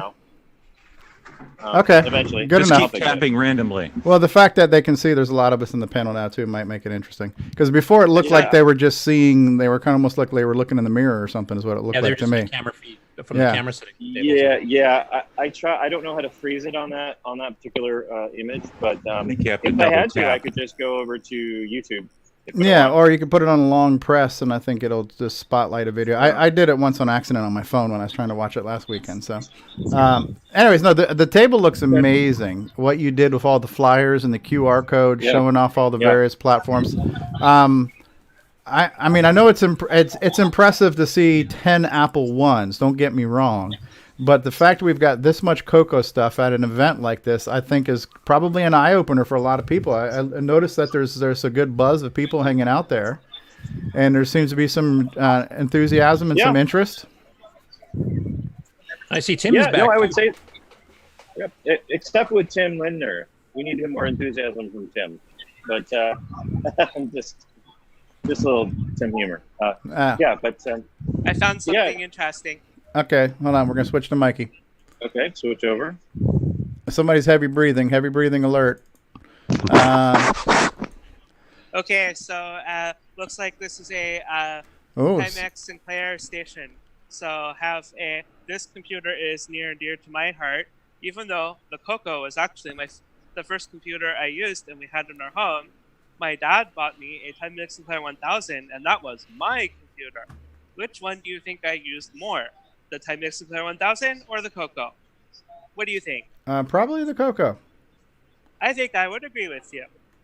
But anyway, we have a bunch of Spectrums, the original Spectrum, and then some of the later ones with better keyboards. Hey, so all those games that they transcribed over to us, which machines did they play on originally? Those that there? The Spectrum. Spectrum. Yeah, not the Sinclair, but the Spectrum. Yeah, this is a Timex Sinclair 2068, which is sort of like a Spectrum, but not really. And then it flips over to Amstrad, because after some point, the Amstrad Computer Corporation bought the computers, the Spectrum computer line from Sinclair. So CPC 464, CPC Amstrad 128K 464. You probably heard of this one. This is like a pretty common gaming machine. Now notice they've got green keys for their like tabs and shift and stuff. So that might be an Ed Snyder suggestion. Hey, can we get some green keys on our keyboard? Green to match the screen. Yeah. Do we want to copy theirs? No. Okay. Steve, do you want to have a long discussion about keyboard colors again? Yes, please. I need to have a hard time sleeping. So there's still more to see. I will go a little bit faster. There's a lot to see here. This is amazing. Thanks for showing it off. What is this? An oscilloscope. Retro shields for Arduino Mega. Basically, I think it looks like you put a 6502 onto an Arduino. It looks like what's going on. Yeah. Thank you. All right. So I'm at the farthest point away from the Coco booth. So I'm going to make my way back. Oh, look at his food. Food. Hey, check his food out. So this station over here is all different kinds of media. Oh wow, David Every Lab would be single drooling kind. here. Yep. Oh yeah. You know, we'd have to get him a bucket because he'd be drooling so Yes. much. I see some Amdec cartridges and all kinds of stuff. Oh yeah, they have the 3-inch floppy disks. I think that those Amstrad machines use. I'm on a podcast, 8-inch. so Do they have the Exatron stringy floppies too that they used to sell? they asked if you have Exatron stringy floppy. No, well, this is that it? There it Yep, is. that's the one. Stringy. Yep.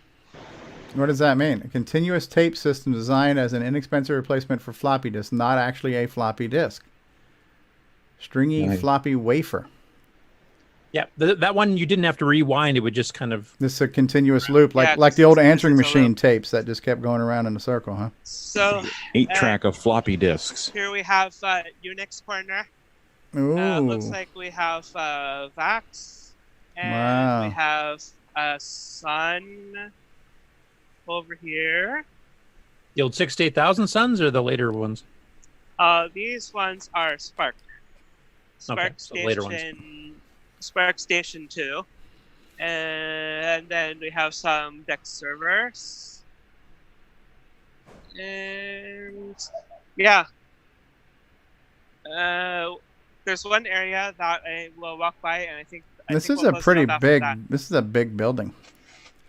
The VCF West venue is like, I would guess square footage wide is like larger than this.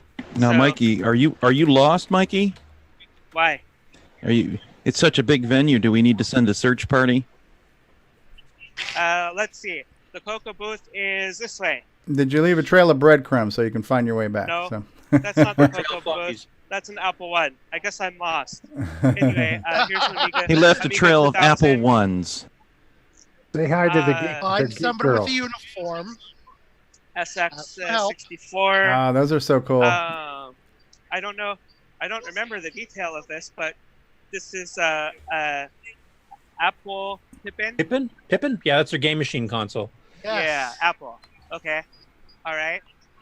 Yeah, I'm just trying to remember. I'm just explaining briefly what we have here. Here's a grid laptop. So this could have been a Tandy product right here, but I guess they didn't want it. Yeah, remember Right? that. Because Tandy bought Grid, right? Grid computing. Commodore 64. You know, there are not that many Commodores here today. Wow. So at this station, I believe what's going on here at this particular station is everybody is playing Doom. Oh, how cool is that? And they're like all Unix workstations. So on the left over here is a Indigo, SGI Indigo. Wow. Oh, O2, SGI O2. And then we have an IBM RISC machine. Wow. And then I don't know what this machine is here. And the last one is a Sun Ultra 60. And they're all playing. And are they connected multiplayer? Are they playing against each other? Or are they playing solo? I don't know. I really don't know. And then That's amazing. I think last is the Apple Corner. They have an Apple II over here. Oh, somebody And- Nimble said that was probably Quake they were playing and not Doom, but it's Quake. Okay. close enough. Sorry, I'm not a gamer. Look, this 2GS is on Errata Online. Look Maybe at that. we can talk to them. Thomas Cherryholmes would be happy to see that. He might actually. Yeah, be. we didn't even actually set up any driveway or anything because it's just we didn't just sort of ran out of time. But yeah, that pretty much sums it up because I'm back home. We're back in the Coco corner.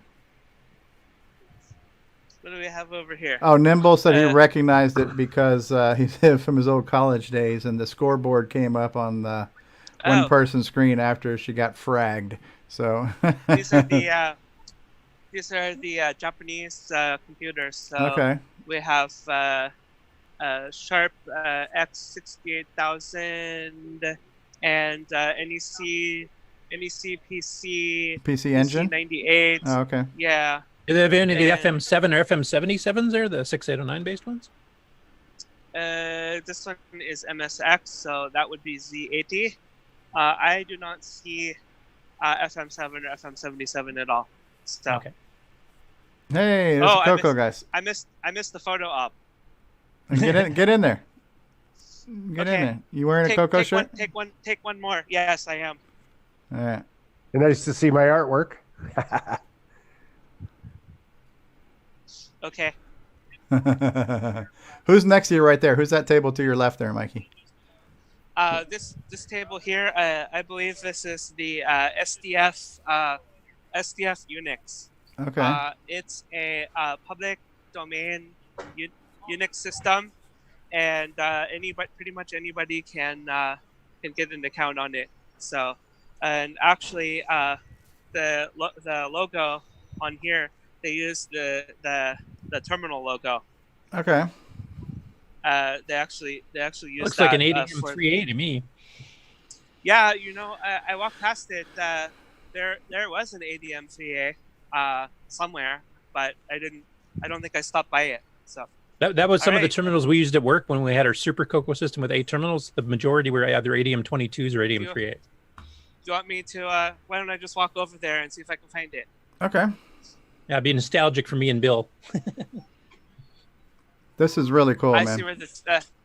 I see where the ADM3A is, and I didn't show. It runs Scred pretty well under an OS 9. You can actually use it as a text editor station. This station looks like BBC Micro. BBC 1. But anyway. BBC 2. There's the terminal. The terminal is over here. It is connected to a Cactus 6502. So here's the ADM3A terminal and Cactus 6502. Maybe going this way. That's better. Nice. I like all those little levers there. This is not an ADM3A. No, it's that's a televideo too recent. terminal. It's a televideo. I guess. Let's see what it is. Yeah, the 3A was much more primitive. Didn't have a keypad, and that's what I thought. Televideo 900. But I mean, from a distance, it sort of looks like an ADM3A, but it's not. Okay. All right. It's similar. Yeah. Wow. Do we know about this? Brian Weisler have this book? Basic computer games. Basic computer games. More basic computer games. Yeah, I remember those from back. They were cross-platform ones. And I actually have this book here, Programming the 6502. That's the sister book that Brian Weisler showed us the 609 version of earlier on the show. Yep. Cool. So that's pretty much a summary. Probably just go back to. I think Shaky Cam will go offline for a while, and maybe you can call on us later. All right. We'll do another round. That's great. That's great. Yeah, and we haven't really heard from Mark D. Overholzer, so tell him we say hi and we send our regards if he wants to jump on and say hello. And Tim Lindner as well. Tim Lindner and everything else. So see if they have any thoughts on the show so far, as far as manning the booth. Yeah. Is Tim playing Daggerith? Yeah. It looks pretty empty right now. So I thought I think it's like lunchtime. Yummy. Well, it is about just afternoon. Yeah. Well, this looks like a great event. One of these years, I hope I can be there in person. But this is the second year in a row you guys have brought it to us via the internet. So seeing it secondhand is still pretty cool. But I can imagine this is something you got to experience for yourself. So. Those of us who've been to a Coco Fest, you know how cool it is to see all kinds of Coco stuff and see your fellow retro family but this is like on a whole nother level. And I like these events because they're mixed, right? There's a lot of different systems, and some of this goes way back, like these old deck systems and these just incredible history here. And the Apollo computers are from the 60s, for example. Yeah. And the fact that we've got a really good showing this year is great, to have the Coco shown in so many different flavors and with all the modern accoutrements and software and accessories. I would imagine that this was probably eye-opening for a lot of people. So I want to thank you guys for putting all this together and everything else, man. Great job. Cool. Thanks. Is Rob Inman there? A word from Mark or Tim?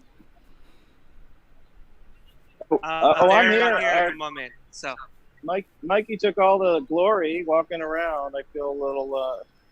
You can do. I told them to call on us later, and maybe you can do a different shaky cam than mine. How's that sound? No, we're a good team. We're a good team. We were helping some people at the booth, so it's very exciting. Yes, what have you been doing there, Rob? What have you been showing off and reporting live what's for the reaction CoCoTALK? Well, I mean, the reaction has been great. I think there's a lot to look at, and most people are just going through the table one by one, looking at the various flyers, teaching a few people how to use QR codes. I don't think a lot of people know that the Apple iPhone does it natively in the camera app. So, just trying to show people how to do that. But anybody ask about the SDC? Yes, we actually had Tim Lindner did some help with somebody who had an original SDC, I guess before the Explorer came out, and he had never seen the SDC Explorer. So I threw it up, and he's like, "What in the name? What is that?" We were explaining what the Explorer is and how he could get it. So I'd actually Tim Lindner had a manual around as well, and was answering some kind of question about just in general about the SDC. So even though we're not, a lot of people know about the SDC, so I don't think we need to make a big deal about it. But there have been questions, so we are doing some live Q&A on Coco SDC. That's cool. So you've been talking to a fair number of actual Coco owners then? Yes. One person just had the SDC with no Explorer, and he didn't know about half of the stuff that was available. What did they think of the MPIs? Mega multi MPI is getting a lot of attention. One guy had a regular MPI that he had to search high and low for. He got it at a flea market. Actually, got lucky. He got a real, a retro MPI. But people are really impressed with how small this MPI is, and of course, all the different features that it has. So definitely a lot of interest in the Mega Mini MPI. And not many people. There was a few people who knew about the Donkey Kong transcode, but the Pac-Man transcode was very much news to the folks that I talked to. So definitely got the word out about that. And you can play it actually on the QR code. It goes right to the archive.org MAME emulators. You actually can try it out. Although the colors are wrong for some reason on the archive.org. On MAME, I guess the colors are wrong. For Donkey Kong Remix? No, for the Pac-Man transcode. Oh, Pac-Man transcode. Archive, I if see you're what on you're saying. archive.org, the first map is purple. And it's not a composite versus RGB. It just shows it as purple, which is obviously not supposed to be blue, in case you didn't know. So yeah, that's not a transcode problem. That's either a MAME or whatever browser version of MAME that they're using. One other question. Hey, yes, sir. Do you get any people that come up and want to know what a 6809 is, or are they pretty savvy? No. Well, the gentleman with the hat they were talking about, I think his name was Joseph. I forget exactly, but he knew all about the. He said, "Isn't there a new processor?" And then so I was going through the 6309 with him. He even asked about, well, isn't there a protector type of thing? We talked about the Guardian protector. So I think there's some knowledge of that there is a different processor that exists. And of course, I point to the first, the first major 6309 only game, Gunstar, which is coming out next week, I believe, by Nick Fuentes. Yeah, it was Keep it going. Yes. So I have about 100 orders for next week's release of Gunstar. But only if it's delivered within a week, right? That's right. Now, another question I have is, you've obviously had some Coco people that have been learning about some new stuff they didn't know existed, et cetera. For the people that don't really know the Coco, what has their reaction been to the booth? I think Rampage really got the most attention, and I'm probably going to throw that up again. I think we want to get I'm not filming. I'm filming myself. I think I'm going to throw up a Rampage so we can get a 3-player game going. Okay. That would be pretty fun. In fact, one kid was playing it, and I was with his dad, and I was like trying to tell them, just grab the other joystick. You can join in. You both can play at the same time. And they weren't. I think they were. They only spoke French. Ah. So I don't think they understood what I was Oh, saying. if you would have said "lay grab," other "lay joystick." That's right. It's not Pepe Le Pew French. Coco, no, if you're speaking a French accent, excuse me, if you grab the joystick over there. It's not English with "they" put in front of it. So apologies to the people from I did have to explain Dexter only runs with keyboard commands, so that was a little confusing for one guy. Well, you know what? Somebody told me if you press like Control J, it might turn on the joystick. Okay, I couldn't remember in the heat of the moment, so Yeah. I just said use the keys. Yeah. But somebody was pretty, they remembered Dexter very well, and other than the sound and some of the extra levels, it looks like exactly like the other versions of Dexter. So yeah, people were very impressed with that. Well, the other thing is a lot of people probably come by and ask you, aren't you one of the guys on CoCoTALK? Is it? Yeah. Well, Tony Cappellini, am I saying that right? Yeah, Cappellini. Yes. Cappellini. Tony's one who said, "Hey, is that Steve?" He kind of looked familiar, but I didn't quite. I wasn't in the headspace, and I was like, "Oh, guy knows what Coco's on." He's like, "Is Stevie on?" And say hi to Stevie. So Tony knows CoCoTALK, but I don't think the other people do. Haven't gotten a lot of attention from my 8-bit guy promotion, but I was going to ask you that. Yeah. So no one's really mentioned it.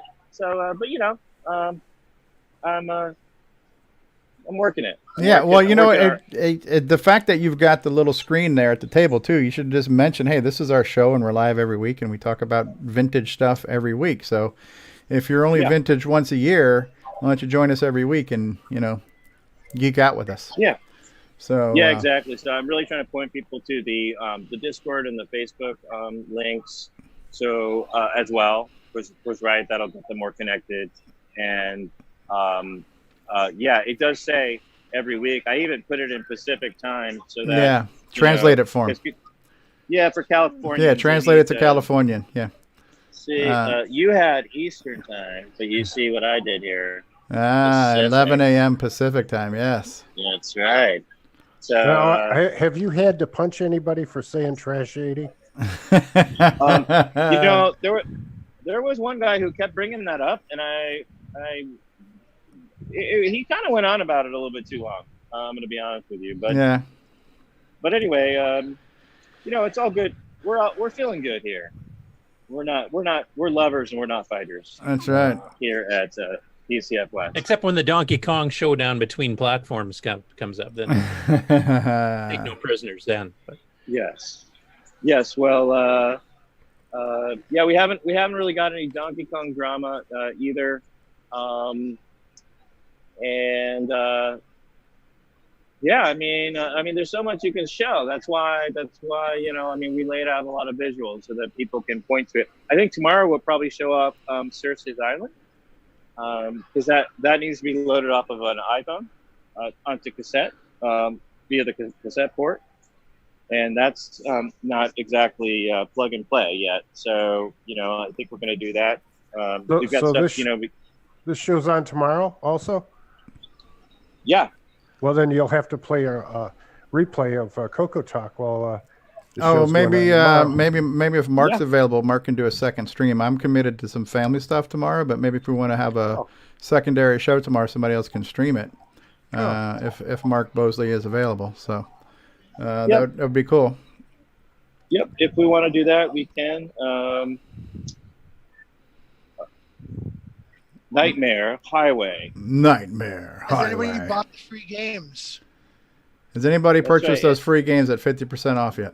Well, they are all free games are 50% off. It's only for this show though. After it's a show special. It's a full price, free. 100% free instead of half off. This is a full promo code, not something really long. XQ JNF5. I'm gonna throw up here some Rampage action. Just a second. Have you guys thought about putting a bucket on the floor for donations? As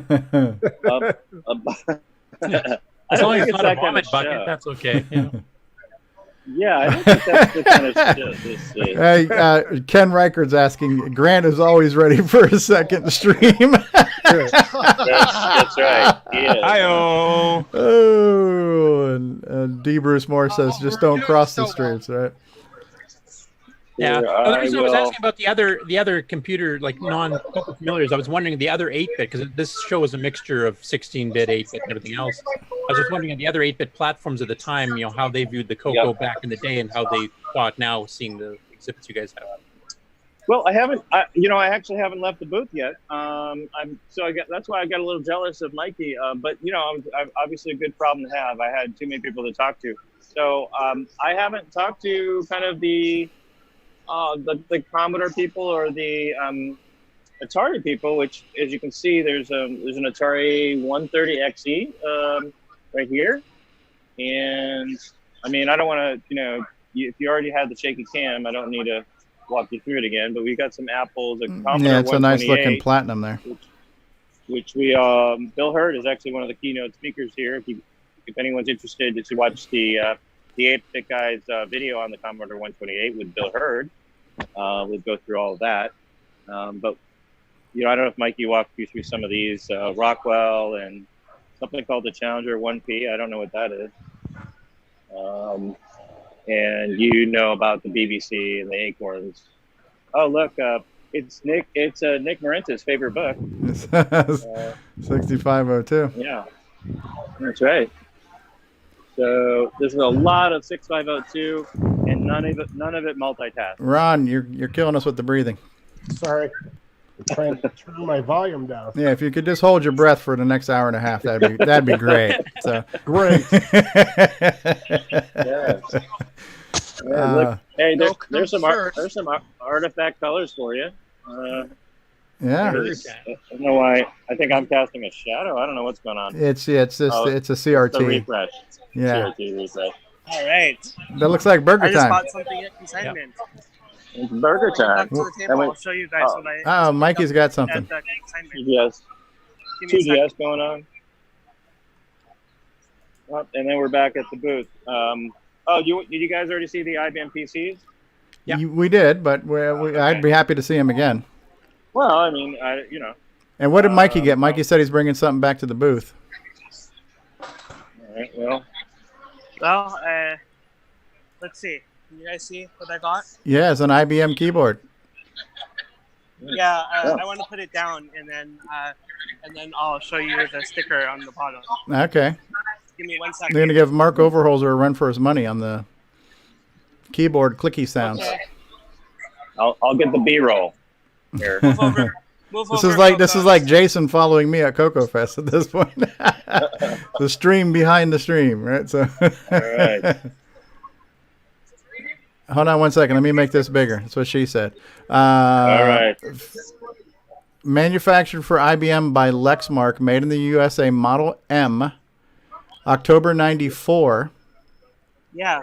So this is a relatively late of the original IBM. Yeah. And it's basically just a standard 101 key keyboard. So, and this is about the going price on eBay these days. Okay. It's about this price. If you want to buy one that's refurbished, you you double or 1 point something times this. Wow. It's like 100 something. So you got that for $50? I did. And that's a good deal. Not really, but Okay. I couldn't help myself. Okay. Are you going to buy an Apple One while you're there? Sure. How many suitcases full of cash do you want to give me?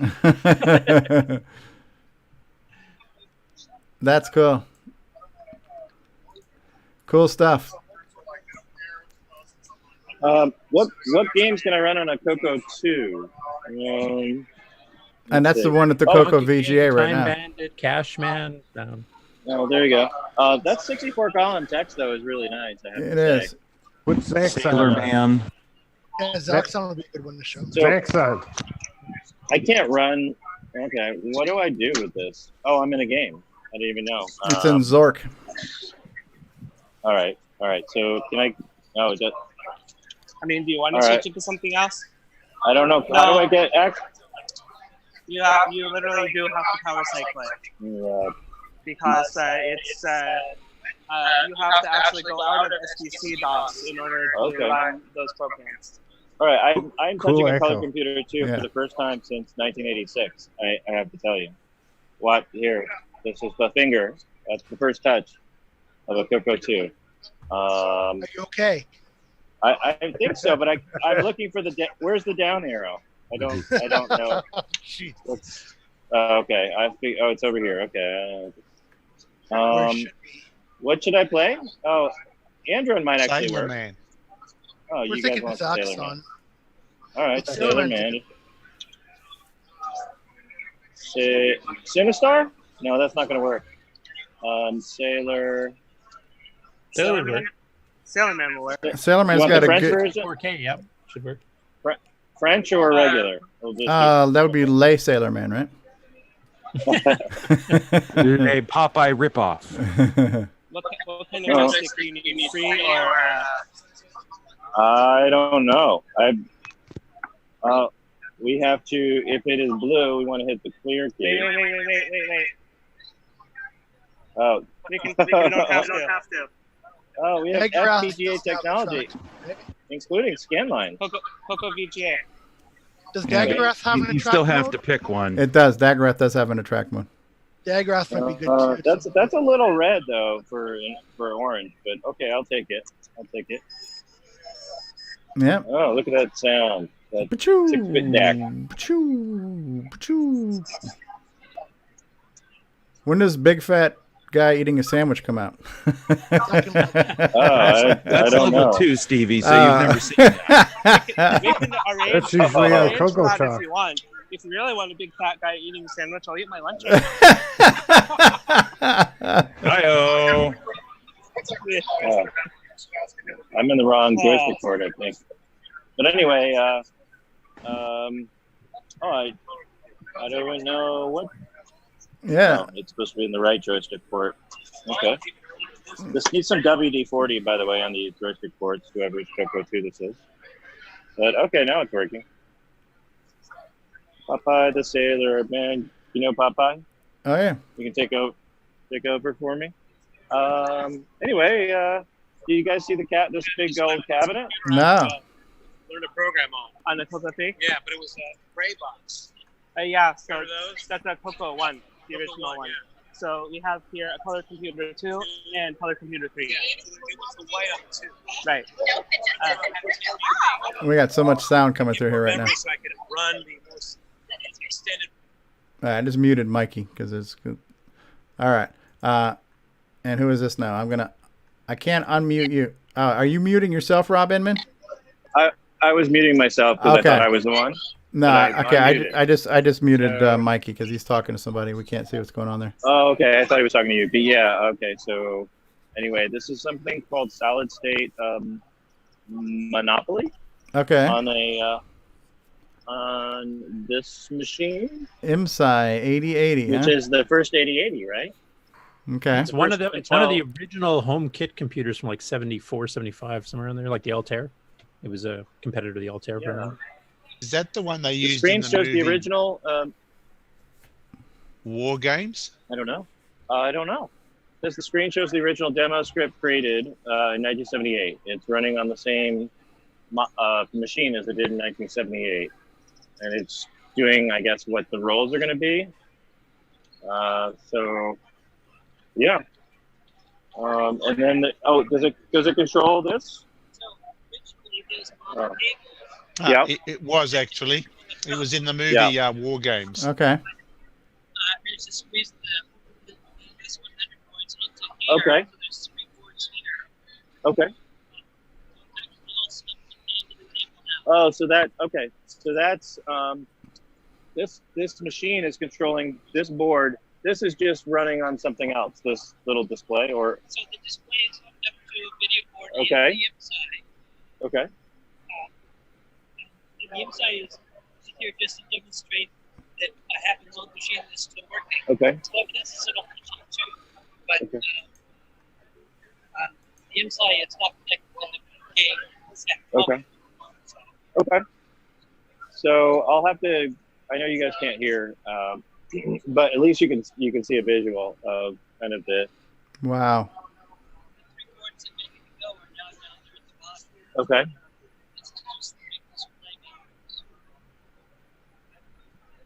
Okay. Very cool. So Monopoly, running on an IMSA. Wow. Yeah. Thank you. Thank you. That's really cool.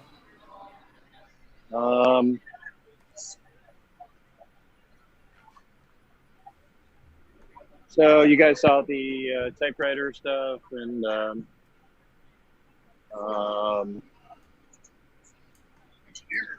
anyway, you want me to keep walking around, or what do you want, Stevie? You can, but I'm going to take you off of the main view now. And maybe we'll do a little bit of maybe we'll do some news of Curtis. I don't know if Curtis is ready to do the news or not, or sure. I can fill in with some heavy breathing. Hey, all right. Well, we've seen a lot, and hopefully we'll see some more. And thank you, Rob and Mikey, for these tours. And I can eat this stuff up. I'm not sure how much the audience is enjoying this. Hopefully they are. Panel, you guys enjoying this? You eating it up? Yes. All right. Yep. So why don't we do this? We'll take another commercial break, and we'll come back with some news. And what do we want to do now? We want to do, well, I was going to say maybe we're going to run a Boomerang commercial, but since he's on a 30-day hiatus, maybe we don't want to generate too much interest right now. So, there's that game that's on sale. Nightmare Highway. Yes. How about we plug... Coco Forever.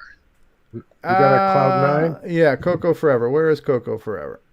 I'm looking for my Coco Forever commercial. I don't know which one it is. Forest of Doom, Switcheroo, Ease of Use, Coco Do, DVD, Boomerang, Coco Forever. Here we go. We're going to do a Coco Forever commercial. So we'll be back in a couple minutes here, folks. Thanks, everybody.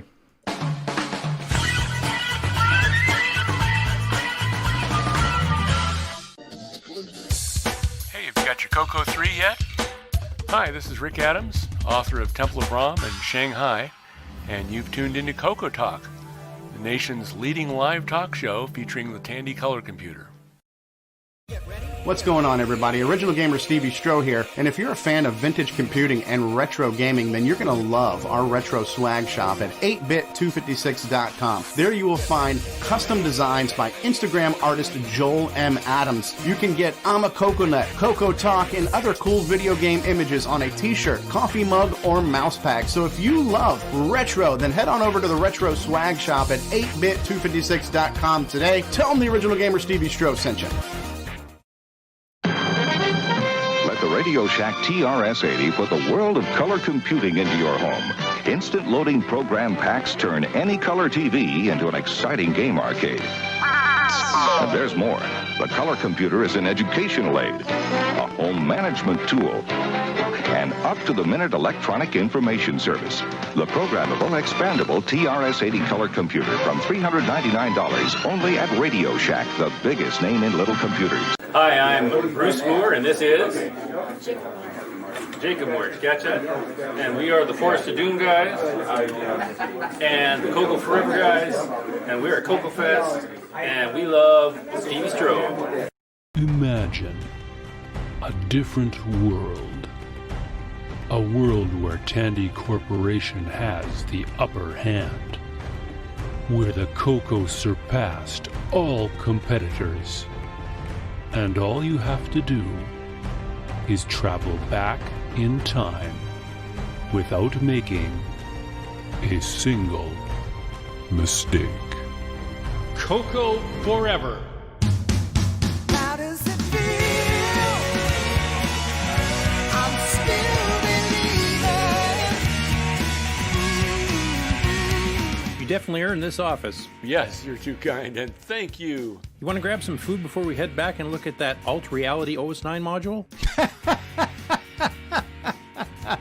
It's only 40 years past due, but yeah, sure. How does it feel? I'm still believing.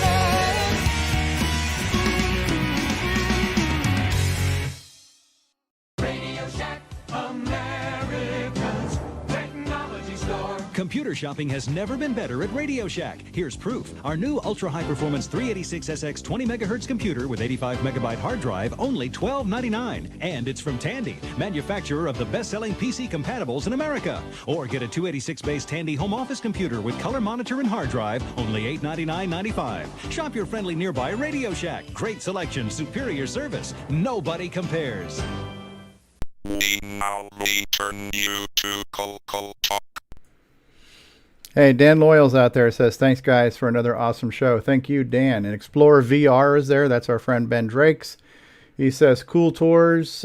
Don't think we saw any Play-Doh computers, though. I wonder if they have any there. And when he's talking about Play-Doh computers, we're talking about the original systems, right? So nowadays, Thomas Cherry Holmes is doing this Errata Online where we've got Play-Doh clients for a variety of systems. But there were original Play-Doh systems at one point in time, right? And I don't recall seeing one either. So maybe Rob and Mikey, if you look around, if you see a Play-Doh system, let us know. I just wanted to Play-Doh? I'll look. Okay. And I just want to remind people, because I don't know if we plug this enough, and I'm honestly, I don't know. This sounded like an amazing idea when I came up with it, like a lot of my other bad ideas. But we are actually live streaming audio as well. So for those of you who watch the show, you know you can watch us live as the video version. So we're live on YouTube, we're live on Facebook. I'm also backup streaming on Twitch and Mixer. But we recently added live audio podcasting too. So for those of you who maybe you're at work and you can't be on YouTube while you're at work, but you want to listen, you can listen live, and it's also interactive too. So you can also live chat on the audio podcast too. So we need to mention that more often. I don't know how much value the live audio has provided yet. We're not going to give up on it, but it's there. So if you want to check us out on Spreaker, if you go to Spreaker and then search for CoCoTALK Live, which is what our podcast is called on Spreaker, you can listen live and interact live. And links to all the ways to enjoy the show live and on replay are on our website, CoCoTalk.live. And we're bringing you continuing coverage from VCF West, thanks to our CoCo consortium there with Rob Inman and Michael Furman and Mark D. Overholzer and Tim Lindner, who we've seen but not heard. Thanks, guys, and hopefully we'll get more coverage throughout the day. But, Curtis, do you have news for us this week? A little bit, I do. You the sharing thing here. Okay, and I want to go ahead and play a little bit of music here. You're not going to hear it, but when I say take it away, Curtis, that'll be your cue. All right, everybody, it's time for news with your host, L. Curtis Boyle. Take it away, Curtis. Yeah, seeing that? We see it. Speaking of Ben Drake, since we just mentioned he's in the chat here, this is a new video he released with Phantom Slayer, which he's done before using his virtual reality technology here, except this is using the new improved palettes. So he changed it to get a kind of a more eerie look to it, with a different color palette than the nuclear green, bright yellow, and the original palette. Yeah. Now, you remember, Ricardo, you mentioned your story, how this basically scared the living poop out of your pants. Can you imagine? Yes, it's actually on my website. Yes, and can you imagine the VR version of this where you're looking at this in a headset and having the poop scared out of you? Yeah, and you just turn around and just, you have a heart attack, you die, and you never play again. At least if you have a heart attack, he's strapped into this chair, so at least it would hold his body upright. Yeah. So, well, Ben's also younger, so I mean, he can handle the stress better than us old farts. So. Anyway, I won't play the whole video, but it's definitely up there for people to take a look at. Now, is this the same palettes that you and Nick put together in the tool, or did he change them a little bit to match his I think preference? He changed them a little bit. Do you remember Nick? Nick Moranti? He did change. He did change them, but I have since changed my palettes to match his. So, okay. You liked his better? Yeah. Okay. I haven't made it.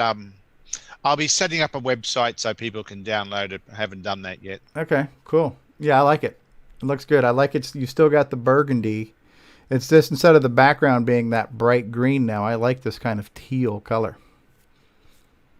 Yeah, it definitely looks better. And the purple is more of a darker color too, which gives you that sense of being underground more than Okay, yeah. So Ben just responded. He says, "Oh gosh, it's me. Yes, I like these colors. I used RGB in the game menu, but composite and VCC, which resulted in this."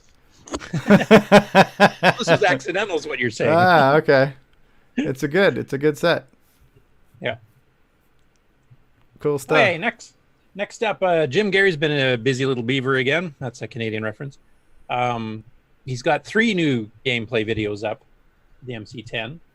Hold on a second. I think I've got a soundbite for that. MC10. All right. Well, you can't hear it, but okay. This one says "lay again." Is this a Hawaiian game? Well, that just happened to be where it got started at. This one's Square Force Alpha, which he said has been working on my Tank Battalion-like game. Square Force still seems too slow. I'm not familiar with Tank Battalion, so I don't know what to compare it to. But okay, there's the explosion. Okay. Is this kind of like the Tron tank game where you're going through a maze and shooting things? Well, there's money getting as well and stuff, so I'm not sure exactly. Oh, so is it maybe okay, I just saw him shooting something. It looked like a plus sign. Yeah, so he's shooting at them. Yeah, plus collecting the money. Yeah. Avoiding the tanks, I think, so. Can you turn down the YouTube volume just a bit? I was just about to ask you if that killing was too me, loud. yeah. Oh, that's pretty cool. Yeah, so you've got the tanks moving around. You have to how many shots does it say? Do you have a finite amount of shots? Okay. So picking up the I don't know. This reminds me of Cave Hunter a little bit, right? So in Cave Hunter you have to avoid the bad guys and get the gold bars, right? So interesting game. Yep. And it just shows what you can do with, low res graphics but still have something playable. At the end of the day, a game is about the playability more than anything else. Exactly right. No, it looks good. Good job, Jim Gary. The next one he did is a game called Shop Steward. You are the shop steward at a small firm producing consumer durables. Oh, this is really good music. Did he have a sound chip? That's a 1-bit sound. The MC10, believe it or not. Okay. Now, he mentioned in his notes on this one here, this is actually a port from an Apple II game. Okay. That was written in Integer Basic, not the Microsoft AppleSoft Basic, but the one Woz did originally. I'm going to need you to turn it down. That's hard to hear you over the music. Okay. I actually had it turned down in this case. Yeah, it's really loud in the mix, but yeah, we get the idea. So for those listening at home, this is not actual MC10 music. This is something he edited into his video. Okay. It's kind of a simulation style. A simulation. Okay. Buy low, sell high. This third one is called Dungeon of Death. Oh, I like that name. And this is a port from the Commodore PET, though he did some additions to it, I guess. I'm reading a description. Let's kill that sound down. Dungeon of Death. Name. Oh, here you go. Rolling a character. Okay. Yeah, a little mini map in the lower right. right Which there. way? What is that? That's updating the map. I think he Okay. just moved. So it's... I see. Okay. Monster options. Fight, evade. This has got a little Forest of Doom feel to it, huh? Yeah, a little bit. Or Jim Hellengard the on a mini Dwarf. scale. Yeah. Or Asfi or something. It's one I remember hearing about on the Pet, but we never had it at school, so it's not one I'd seen on the Pet, so I don't have anything to compare it with. But okay. So yeah, that's the 3 games that Jim Gary's released this week. This week. It's been a slow week for Jim. It's only been 3 He's games. on par for 150 this year, you know. Yeah. So next up, speaking of semi-graphics, we've been showing Nick's a preview of Nick's utility for switching between 2 screens to get extra palette colors, and also make text characters. And he designed this originally for Erico, and I'm not sure if I'm pronouncing his last name right, Montero. Hopefully that's correct. Who's making a graphical adventure game using the low-res graphics, semi-graphics 4 mode. He's going to have, the top half of the display is going to be the graphics imager of the scene you're looking at, and then below that will be your joystick-driven menus, as opposed to having to type in text commands all the time. So once Nick made this utility for doing the switching between the screens and filling with the palettes, Erico's actually done. He's been doing all of his draw mock-ups and stuff in Photoshop or something, and then this is one where he's actually doing the mixing with colors to see what the colors will look like, so he kind of can pre-plan his scenes and what color mixtures he wants to use. Now you still have to take into consideration flicker, etc., which you'll have to try on the real thing to see if it's if it's too contrast between the 2 screens, it'll start to flicker like mad.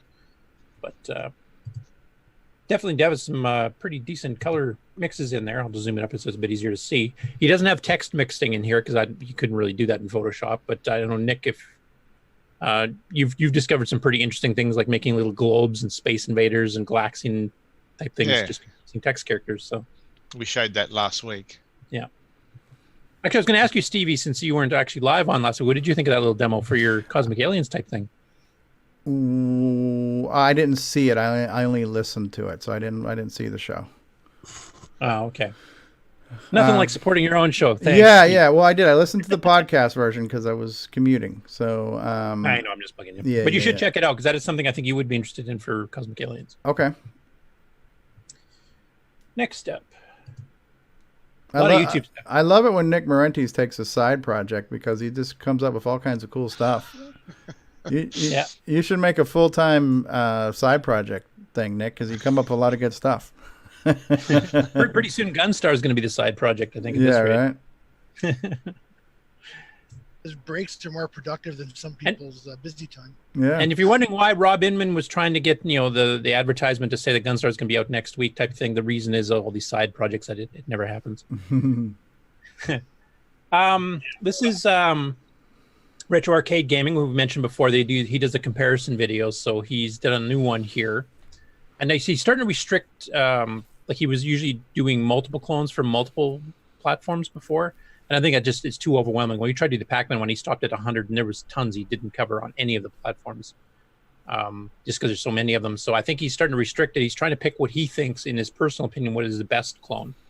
So in the case of doing Berserk, which is what he released this week, he chose Color Berserk / Haywire from Arc Data Products, which is more authentic to the original arcade game, which I agree with, but it doesn't have speech. Android Attack on the Coco by Spectral, if you have the 32K version, does have speech, but the gameplay is different. I mean, you have that ghost thing that you can shoot instead of Evil Auto. You have treasures to pick up. You can duck and jump. I mean, it's Berserk based, but different. So yeah. I have no idea how loud this is going to be. So up first, we are going to take a look at the port for the TRS-80, released in 1981 by Mark Data Products. Initially entitled Berserk with an S instead of a Z, the game was later renamed to Haywire to avoid lawsuits. There are actually a couple of clones for the TRS-80, including Robot Battle, or you may see it as Android Attack, and Monster Maze. But I find the Mark Data release to be the closest in gameplay to the actual arcade game. There is no in-game speech, but it plays fairly similar to the actual arcade game loud. in terms Turn it of down a little gameplay. bit. The fire rate is a bit slow, which makes it a bit difficult, but I believe that's probably an emulation-specific issue. Better. Here's a look at Berserk, also known as Haywire, for the TRS-80 color computer. Okay. With artifacting, so now it looks like he's doing it in MAME. We've got the right artifacting. Yep. And I can hear the floppy drive spinning up on here too, so it sounds like the floppy's spinning constantly in the background right now. Give me a glitch on his record. But anyway, there's a comparison here with Commodores and Apples and all kinds of machines, including more modern ones too. So. Yeah, this is definitely this was an impressive game. Yeah, one of the earlier clones because it came out in '81 originally, so it's pretty early in the Coco's life. One of the early artifacting games, if not one of the earliest. Yeah, cool stuff. Okay, next up, just a quick mention here. I haven't had a chance to fully listen to everything on it. I kind of skipped pieces on it, but the Coco Crew podcast number 50 was dropped this week, so the monthly edition of that. So you guys can go check that out. Like I said, I haven't listened enough. I've listened to chunks of it, but I haven't listened to the whole thing yet, so I don't want to try to review it or anything here. Okay. Unless somebody else will later on, but just to mention that. Sheldon McDonald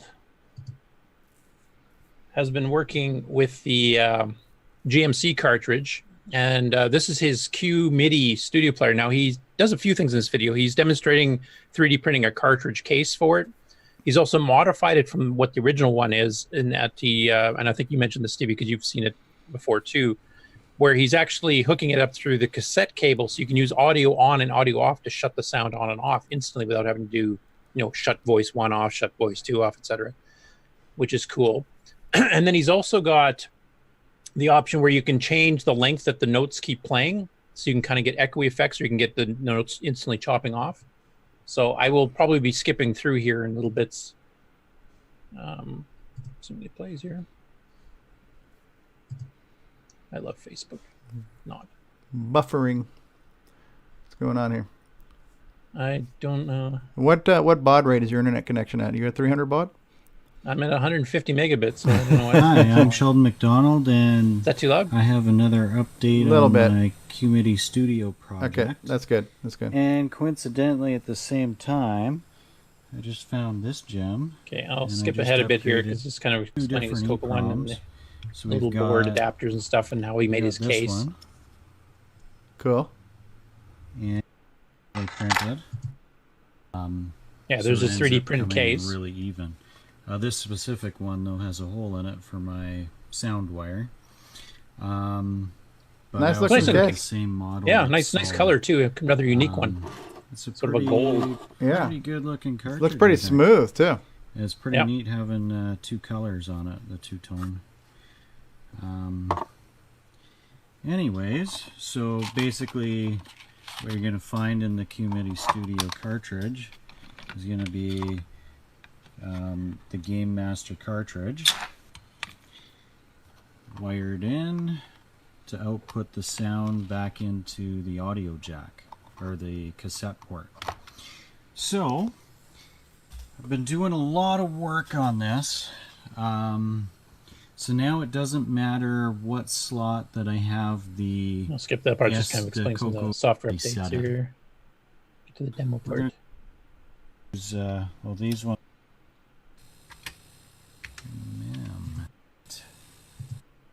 So I'm going to go memory.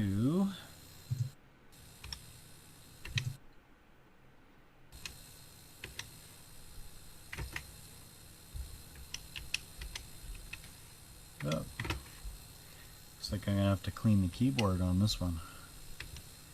He apologized for the RF interference too. Okay, so my audio program is in fact running. I can type audio on now. Oops.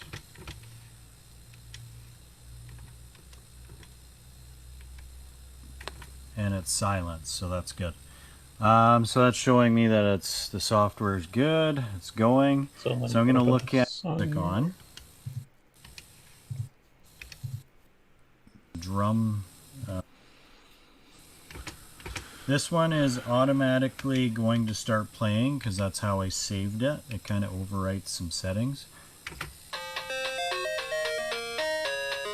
That's cool.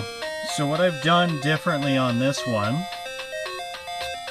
I've made it so the player itself controls how long the notes are held, so you can actually change that with code.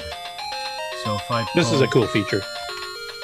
32021 and 0, this will make it so the notes get shut off instantly in the song. So without having to reprogram the song, So you can have the actually short, set how long short bursty it notes, or has you can have the notes, extended and you ones. can probably, maybe each song will sound better by changing that. This song sounds pretty good with a setting of 6.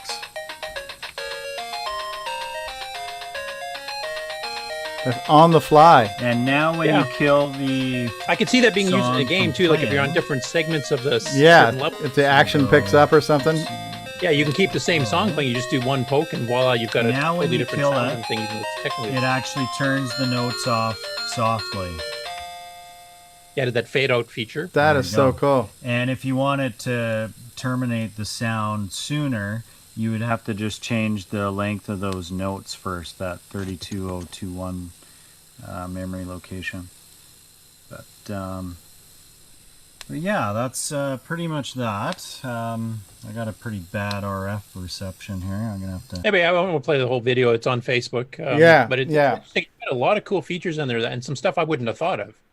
Absolutely. Changing the length of the note, that you can get this echoey, or not echoey, but you get the sustained notes, so you sounds fuller, but then you get that staccato effect when you shed it off slow, or do it slow or faster. Yeah. I should say. And then being able to do the audio on off, that's just nice and easy for a basic programmer. You can set the thing up running in the background, just shut it on and off. Yeah, yeah. And, one of the things that Nick Marentes has pointed out when it comes to the hardware is that, and we all kind of say the same thing, it's great to have this hardware, but it needs to be supported. And I think one of the things that Sheldon's doing here is he is really focusing on a routine that's going to make it easy for non-assembly language programmers, right? So this is really focused on, this is a kind of a TSR, terminate stay resident. It's a background task that's running that will play music in the background while your basic program still runs, and you can just compose your music, load the file in, and you don't have to code this stuff. So that puts decent sounding music in the hands of mere mortals. And but obviously somebody had to do all the hard work to make it easy for us, but this is really cool that he's doing that. And great job, Sheldon, for doing that. And I'm sure he's still adding working all on these it. little extra features. It's not just a player where you just set it playing background music. You can change the fades, you can change the length of the notes, you can shut the music on and off instantly, even though it's still technically playing in the background. And honestly, that was a good sounding track that he did there too. That chip, even though that's a lo-fi chip compared to some of the other ones like on the PSG and the Mega Mini MPI, which are higher fidelity chips, this still sounds pretty good with the right composition in it. I mean, if you get a good, I fell in love with all this Sierra Online games on the Tandy 1000. To me, that music was just like heaven. It was like the angels were singing in my ears when I heard that music. So it is a very capable chip for even being the lo-fi chip tuney type thing it is. If the right compositions, it'll sound good. Yep. No, I'm very interested in this project, and I'd love to see what some of the basic programmers out there can do with it. Yeah, because it doesn't look like once you got this done, and once he's got his driver completely done and finished, then it's pretty easy for a basic programmer to use it without having to learn any assembly at all. So yeah, cool stuff. Cool stuff. This is just a teaser. We're going to be covering this in the Game On segment with the author himself, some Nick Marentes guy. But Gunstar. This was going to be hard. Yeah. Just kidding. This is basically a blog post about how it's getting delayed by level.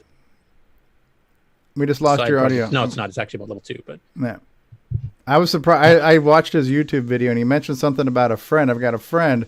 I thought I was going to say, and I've got a friend. Yeah, and I thought I was going to say, and I've got a friend who could never get to level 2, so I figured I'd show him what it would look like. I was waiting for that. So, can you hear me again? Yeah, we can hear you, Curtis. Yeah. Okay. Not sure what happened there. Yeah, we'll cover that in Game On anyway. Yeah, so. Cool stuff. Cool stuff. And then there's 2 YouTube videos here, and these are actually Coco specific or Coco Dragon specific, depending on which one. Atari Vision did one. He posted his favorite 5 Coco games of all time. Now, a bit of a disclaimer here. I have talked to him a little bit about it because these are actually all Coco 1 and 2 games. So I suggested he should make a Coco 3 his top 5, what his personal opinion of the best games are. So he's kind of said, yeah, he's going to do that. Okay. So this is actually Coco 1 and 2 games specifically. And I'm not going to go the whole preamble here, but you can just see what his 5 favorite are. Lunar Rover Patrol? What is that? What is this? This is BC Bill, which is actually a port from the Dragon. I don't remember ever seeing this one. Is this the one where you have to club the caveman and you club the women and? Yep, that's the one. Very not politically correct at this point, right? So, but time back then. Cavemen did what cavemen had to do. So, and what are those? What are those freaking UFOs? What are those yellow saucer looking things? That's food of some sort. Oh, okay. That's like walking hamburgers. Yeah. Then you get that stork that flies overhead every once in a while to drop off a baby for you. So is this game available somewhere? Yeah, it should be on the archive, I think. I've played it numerous times. It looks cool. I like the animation of the waterfalls and stuff. Is this one you could change the colors on, Nick? Oh, yeah. There's the stork, yeah. Is the sound coming through okay? No, there's no sound. Can't hear it. Can you hear it now? Nope. No. I wonder when that thing disconnected. I wonder if it screwed up the mic setting. No, but it looks cool. All right, so move on to the next one. This is cool. Okay, yeah, we'll just do screens for this then. Okay, and what do we have here? Time Bandit. That's a classic. I think we'd all agree. That's one of my favorites too. Yeah. So. Okay, and we'll move on to the next one. We know what Time Bandit looks like. This looks like a centipede, millipede type game. Okay, Colorpede. Yeah, this was a good one. Colorpede. Awesome. My favorite of the various centipede clones. Yep, very faithful. Including the changing mushroom colors, which is one of the few that did it. Yep. Pit Stop 2. Pit Stop 2, that was good. Skip over the track selection here, but head-to-head playing, this was one of my favorites because you could play against somebody, you could ram them off the road, damage their tires so they got knocked out of the race or had to go to the pits faster. And these turns were a little bit more subtle than on the. Oh, that was hilarious!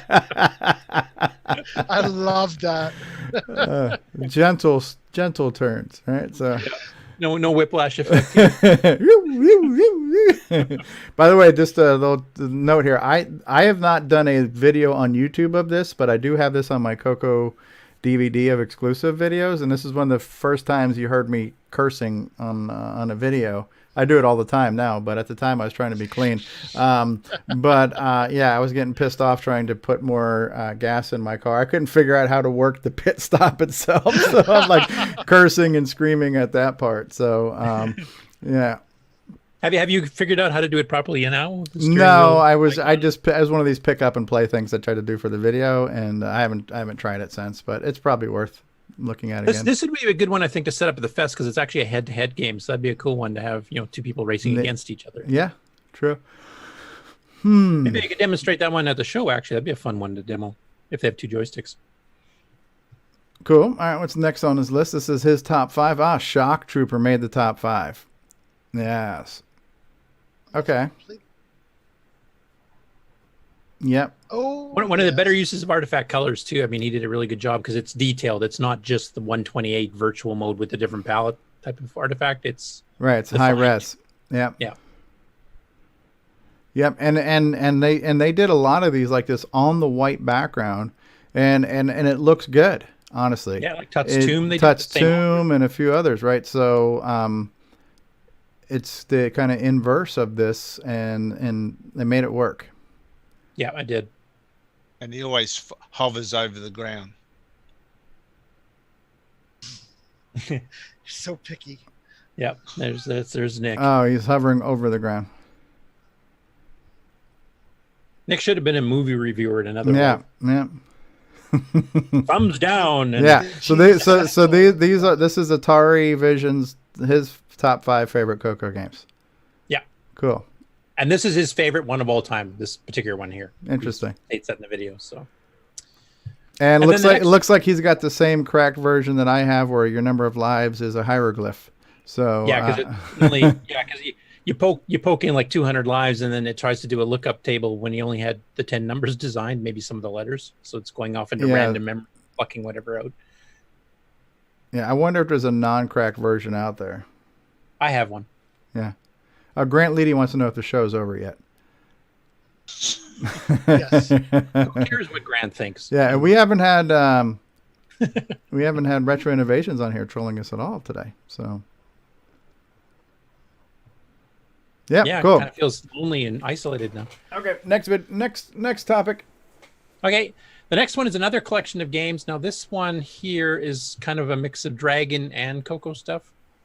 And this is by a YouTube channel called Laird's Lair. I hadn't heard it before. And he picked, his topic was 25 great shoot-'em-ups for the Coco and Dragon. Ooh, okay. Some of which are familiar for Coco people, though they might be with or without artifacting. He kind of mixed it up between the two, so it's kind of a bit difficult to tell. And what is this one called? This is one of the Sidab. I can't remember if he has them all here or not. I guess he doesn't. Oh, This is one where you're kind of going through 3D city and you're shooting all the aliens that are floating about. It's actually part of a series, and it's Baddies spelt backwards is the SCIDDAB or whatever it is. And there's a couple games in this series, and this is the one where you're actually driving through a city, which is this is really cool looking. Yeah. And he's got some standard 3D shooters, Sidab Attack. Okay. So there's a couple other in the Sidab series that are kind of the same style. Huh? What is this one called? This is a scramble type clone that was for the Dragon specifically, which is why it's picking non-artifacting palette. Yeah, that looks good though. Nick's favorite palette setting. Yeah. This is known as the Poo Yan palette. You can stop at Yan before Yan. If you ask Nick, I think you just stop after the first syllable. It's the Poo palette. Poo. Huh? It's the Poo palette. That looks good though. Yeah, not bad. It's fairly smooth. The speed is Air good. attack. Air attack. Yeah, he did it different. He actually does the game first, then he puts the title screen. And here's Astro Blast by Mark Data, but this is kind of like the Dragon version. It's straight non-artifacting, which actually was meant for artifacting. And these are kind of rapid fire here, so they'll be pretty. So all the PAL people feel at home here. Yeah. Skip ahead here. Ooh, look at this. Oh, I like the tank where you can steer your shots. That is cool. What is this one called? I'll have to wait till it comes up here. He doesn't have a list ahead of time. That's cool. And the explosions. Yeah, this is good. The sparkle effects. It's kind of an advanced version. I remember a game called Sabotage on the Apple II where you had the tank in the middle, and mind you, that one dropped parachutists and stuff to attack you, but you could steer your shots. Blitz. Okay. That's an interesting marquee there, too. Ooh, what is this? What the hell? What in God's green earth is this? I think Nick and I were trying to figure out how to play this game, and it's kind of weird. You remember this one, Nick? Renties? It's freaking. It's making a weird one. We never worked that out. It's making me dizzy. I don't know what the hell it's doing. You're the guy in the lower right. You can see his helmet, and he's firing that gun, and then he has to go collect stuff, and he hops between holes. I just saw him when he started moving. Before that, I didn't even see him. I didn't know what the hell he was doing. And that yellow block down there is the gun that he shoots. So. Okay. Okay. Ooh, look at this. 3D. I like whatever that crescent thing was. Looked pretty cool. Yeah, there's a pretty interesting warp gate you go through here too. Let's see if we can fast forward for that. It's just about there anyway. There's your warp gates coming towards you. You have to steer through. Interesting. And that was a Dragon game too. I don't think that one came here, so that's one we'd have to fiddle with. That's the settings screen. So this is kind of the same. Look at that! Did you see how he had the two different color modes mixed on the one screen? Yep. Kind of a Dragonfire thing. Yeah. Fire Force. So this is like a what's the one that we had like this? Russian attack. Russian assault or Russian commando. assault. Yeah. Yeah, this is not half bad. This is where the green background looks okay if he's going through a jungle, you know. So you, arg, I'm hit. What is he, a pirate? Arg, I'm hit. Arg. Another Dragon game, but this is a pretty good one. I mean, it actually is. Fire Force. I like you got the stencil font there, so it's looking kind of military. Yep. This is one you played, I think, way back. Yeah, this looks familiar. This was from a magazine or something, wasn't it? I can't remember if this was, or is this a Dragon one that was sold? I can't remember this one. Galacticans or Galacticons or something. Yeah, looks good. The dive bombing guys look good. Now, when they dive off the screen, do they just disappear? No, he comes back to formation. I see. Yeah. Yeah, it's a Galaxians clone that a lot of people probably haven't seen because I think, like you said, it was either a magazine or it was a Galacticans. Yeah, I do remember playing this one. But I'm trying to. What is this? This almost looks like. This is Invader's Revenge by Ken Kalish. I was going to say I've seen it this. almost looks like Starship Chameleon. Same author. Right. So in this case here, you are the yellow spaceship, and you're trying to shoot down on the blue thing. Yeah, actually, the blue thing in the bottom is only worth like 1 point. The blue aliens running across the lanes are worth 100, and the red ones are worth 1,000. Oh, so you're trying to shoot everything. Yeah. So it's kind of like a twist on Space Invaders, where you ship. are an invader. Yeah, you're the mothership of the invaders trying to attack. Ah, yes. Caterpillar Attack. This was the first game I got with my Coco on cassette. Somebody gave me a cassette copy of this when I bought my Coco. Yeah, early fast, comics. but it's not bad. Nah, it's fast paced. Yeah, the only thing I didn't like about this one is that the vertical movement was too restrictive compared to the original. Well, that too, but you could get you could get a caterpillar stuck in the mushrooms and he would not be able to move. So you could get the game, you could freeze the game in an infinite loop if you wanted to. You can get when you get down to your last head, if you shot the right things, he'd just be stuck in between mushrooms and unable to move until you shot him out. Yep, Lunar Rover Patrol, great game, classic game.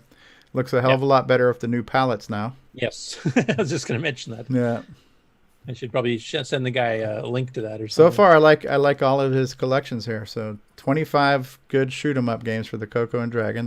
These are all great selections so far. Here's a dragon one. Oh, so this is like Moon Cresta with the 3 different ships. This is really good. This looks a lot like the arcade. Yeah, the sound actually is not bad. Unfortunately, you can't hear it right now. The fonts are similar to what they look like in the arcade and everything. If I didn't know any better, I thought this would be an AGD port or something, you know? Yeah, no, really good. Yeah. Keyboard and joystick, as a lot of the Dragon games were. Oh, look at this. Oh, you got what's the deal with the parachute guys? You have to shoot them too?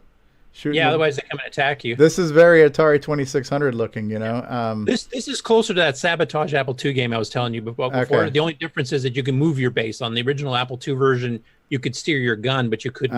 So yeah, they hit the ground and they attack you. Those little parachuting sons of biscuits. There you go. On the original Sabotage II, because your base was fairly high, you'd little parachute guys run across and then hop on each other's shoulders to get up to blow up your gun. Kind of cute.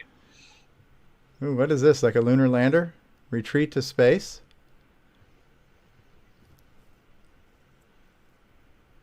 So what is he doing? I don't know. This is one I had not seen before. So for a minute, I thought it was like a lunar lander style game. Look, it's got the gravity of lunar lander. Okay. Yeah, but it's got some stuff to shoot too. So okay. So it's. So I don't know if it's like a space shoot 'em up that just happens to have gravity effects that makes it a lot more complicated, or a hell of a lot more complicated. Yeah. Planet Conquest by Craig Carmichael, huh? Interesting. Ah, yes, Polaris. Still, out of all the Missile Command clones we had, there's a few Missile Attack and Defense and a few others. This is by far the best. Yeah. Now, I wonder if this was the version that changed colors, too.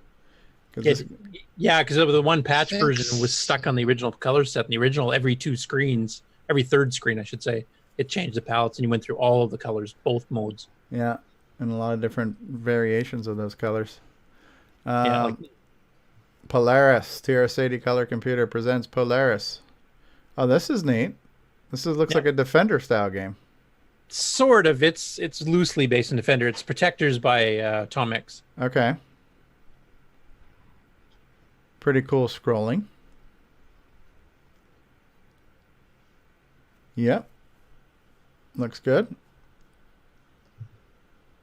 I'm not sure if I should be fast forwarding these, which is pretty quick anyway. So yeah, Tom Mix Software presents Protectors. Yeah, cool. By Ron Beatty. What is this? Is this Quasar Commander? Yeah, the very first 3D space game we ever had. Yeah, on the Coco.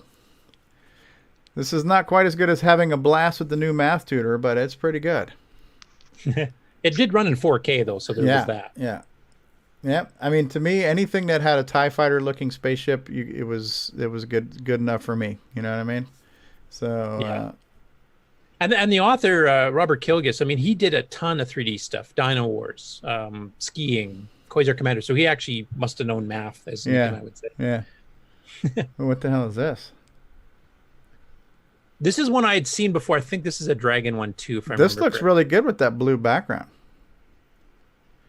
Now here's the thing though. You see how clearly we can see the contrast between like the navy blue and the kind of maroon red. This only looks this good now with modern digital displays and emulators. On the old TVs, the red and blue, they didn't really pop they didn't really contrast each other very well. Yeah, when you had red on blue or blue on red, it was really hard to really see one from the other. Oh, yes. What was this one called? This is like the Robotech. This is like the Robotron clone. Super good game. Is he running this in a double speed? Because that's freaking fast. No, that's how fast the game was? Yep. Save the people. Oh, too late. Yeah, Intracolor, I think they had mostly hits. I'm not sure. Maybe they had one or two misses, but almost all their games. The one Grand Prix game with the whiplash steering was the only really bad one. Yeah. Oh, there's the brains. Cool. Intracolor. Yeah, so this is a different Berserk style game. Yeah, this is Android Attack, formerly Robot Battle from Spectral. Yeah. This one actually did have the speech. I can't remember if he's running. This is the one that said coward. Right. Yeah, it had a bit of a lisp. It was really bad sounding. Yeah. And you had treasures to pick up, and you can jump and duck. And if you let the debris sit around too long, it'll turn into a little ghost and go through walls. And what the hell was the gauge on the bottom? I don't even know what the hell that gauge was. That was your energy level and your shield, basically. Okay. Robot Battle. Okay. Yes. Great game. Is this like a battle zone? Yeah, this is the dragon one called Rommel's Revenge. We also had Rommel 3D, which was put out by Mictron / Computer Shack. And honestly, the dragon one's better. Yeah. In my opinion. Yeah, this is good. This is really good.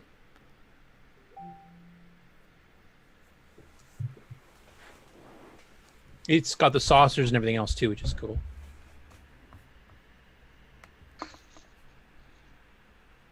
There he did use the palette switching thing again too. We'll scramble. Yeah, this is Scramble with a K. With a K. Lawsuits. They got away with that. Apparently. How come Berserk didn't get away with the S? Hey, Tony Capolini's met somebody at VCF West that he say we might want to talk to. He's got some type of the retro shield thing that Mikey was showing off. He's got one for the Arduino that does a 6809. Oh, okay. How much is left in this? Because this is actually my last. Yeah, I don't know if this would happen now or if this would be for a future one, but that's just cool that he made that connection. Okay, nice Space Invaders clone. This is no Nick Morenti's game, but still pretty good. Yep, this is Color Invaders by Spectral, which I think was the first Space Invaders clone we had. Oh, Rob Inman's trying to get in. Nobody's watching the panel here. Sorry, Rob Inman. Oh, I'm watching the show. Sorry. Yeah. Actually, I didn't get a pop-up. Usually I get a pop-up. Yeah, I remember this one. The Force. Yeah. The Force. Yeah, what a crock of... But because it was a fake Star Wars game, I still loved it as a kid, but this is a crock of crap when it comes to what it actually is as far as a game. It's actually a clone of an arcade game, too. Yeah. So. An old black and white one from like 78, 79. So. Yeah. Yeah, the funny thing is, as far as an official Star Wars game in the arcade, the Atari Star Wars, that Vector game, that didn't come out to like 83 or something, right? After Return of the Jedi, if I remember. Yeah, so before then, Whirlybird Run, great game, great Scramble. My Scramble favorite Crow. by far, Scramble, and the fact that on cassette they crammed all 5 levels into 16K. Just amazes me to this day. Yeah, scrolling is great. The speed is good. Yeah, great game. Yeah. And that's it. That's a great video. Did you have do we have the links to that? We should put the links in the description. I should have done that. I did post the link. The text file with all the links. Okay. So when I edit this later and you want to watch the replay, I should have the link to that video. Unless you want, if you can copy and paste it now and put it in the live chat, just for those watching. That's a great video. 25 good shoot 'em ups on the Coco. And not only is it probably worth watching, but a lot of these games are probably worth playing. And so cool. Those were all Coco 1 and 2, which is good. Yeah, and Dragon. Right. Okay. So Curtis just posted that in the YouTube chat. cool. And what I'll do is I'm going to copy and paste that. And yeah, the show notes I posted in Discord earlier actually has the links for all the stories in there if you wanted to. Okay, I'm going to post it in the Restream chat so it'll make its way over to Facebook too. Or it should. Okay. There we go. All right, so that's showing up on the Facebook stream too. Anybody watching us on Facebook, if you want to grab that, you can check that out. Cool news segment. All right, so we have a game on segment, right? I believe so. Okay, so what we'll do is we'll take one more commercial break, and then we'll come back with a game on. Hopefully Rob Inman's back, and then we'll see if we have any more sights and sounds. Rob or Mikey, can you guys hear us?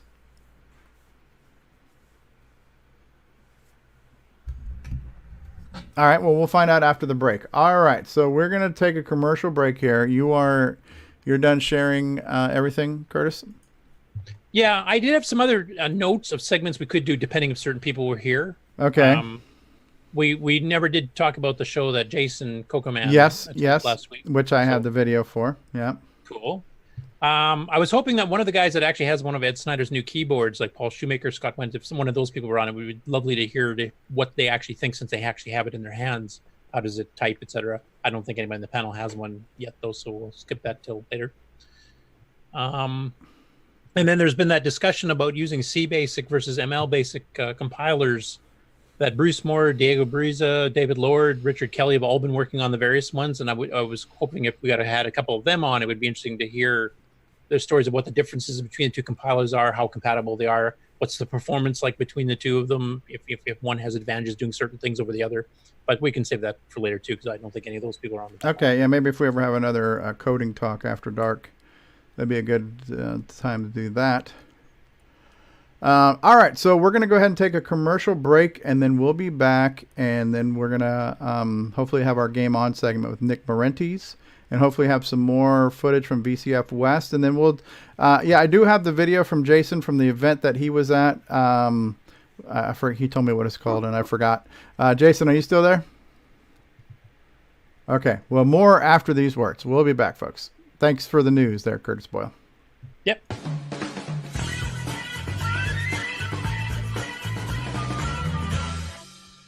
Radio Shack, America's technology store.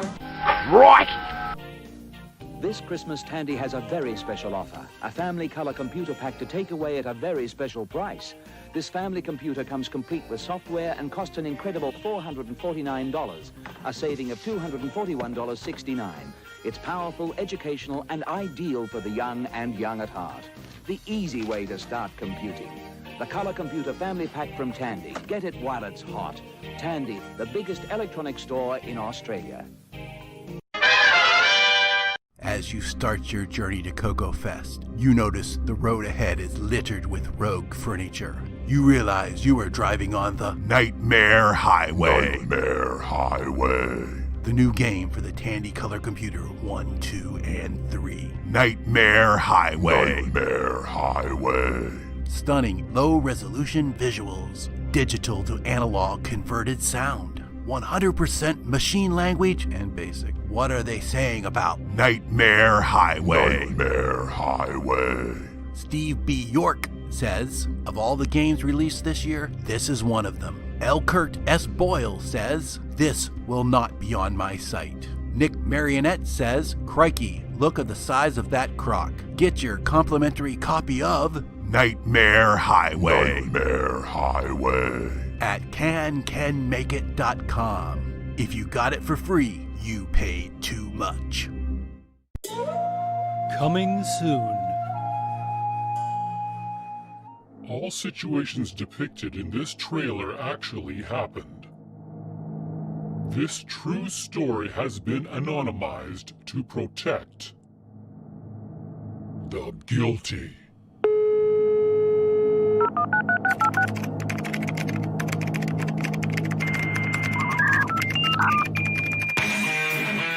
Starting in the dead of winter, a group of bored teenagers blew stuff up, learned code cracking, learned phone phreaking, hijacked and hacked. no system was safe. No one could catch them, or so they thought.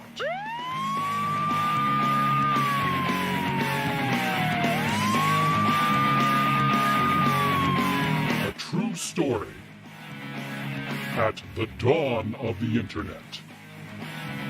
System hacked.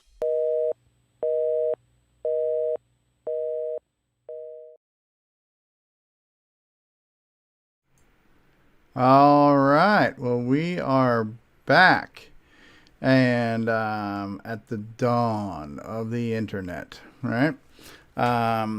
Cool stuff. And by the way, it's no longer coming soon. That is out. So systemhacked.gracenote.ca will get you to where you can get it as an Apple book or as a Kindle book, I believe.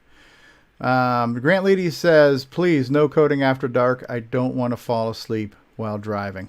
All right, Grant. Well, we appreciate the words of encouragement there. Nick Marentes, are you there? Yes, I am. All right. Well, we're going to do a game on intro here, and then we'll go ahead and are you going to screen share? Or are you just going to talk? Well, I was just going to talk. I don't know if there's any need to play the block video. I could just say what I've done, I guess. All right. Well, let's go ahead and do the intro, and then we'll get into our game on segment. All right. All right, it's time for Game On with Nick Marionettes. We're going to talk about making games, playing games, all that good stuff. All right, Nick Marentes, take it away. Which, by the way, I have the Gunstar video up because this segment is showing this screen. So should I go ahead and play it? Well, it's up to you. Okay, I'll explain what I've done first, I guess. The latest installment of Gunstar is to add level 2, so the next level from what people have seen so far, which is the scene where you're flying over the Earth cityscape. Now you're in space on your way to the alien homeworld.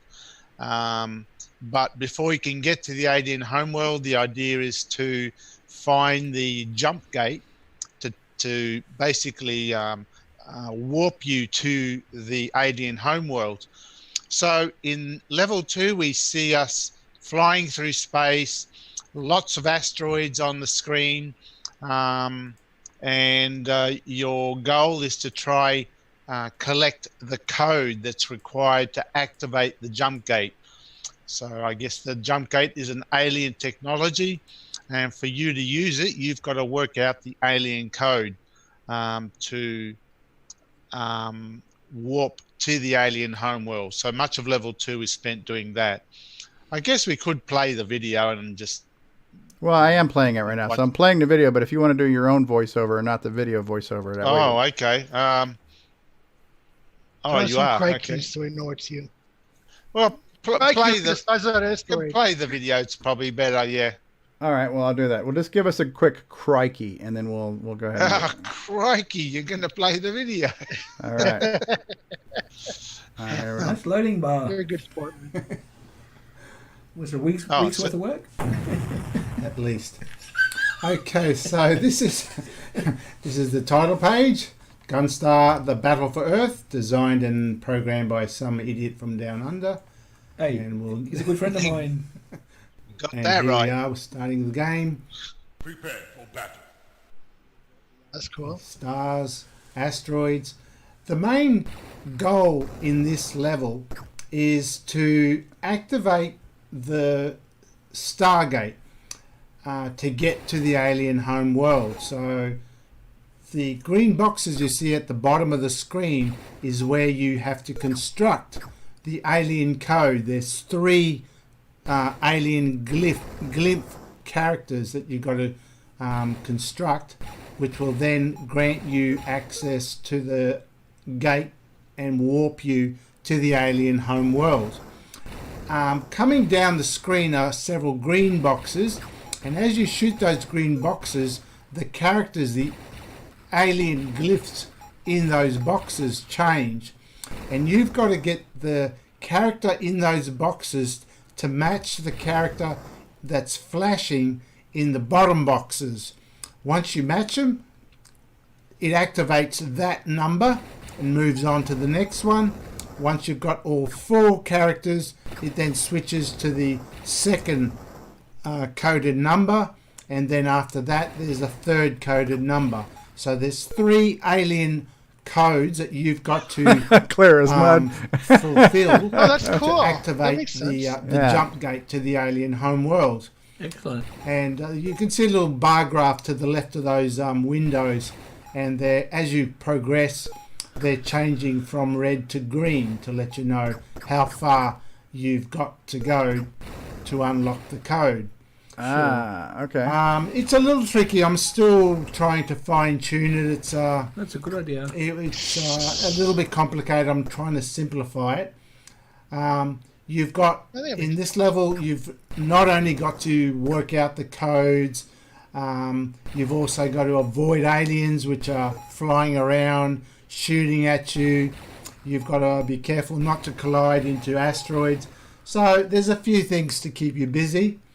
But eventually, if you persevere, you will get that code, and that will then allow you access to level 3, which will be the next level I'll do after this level.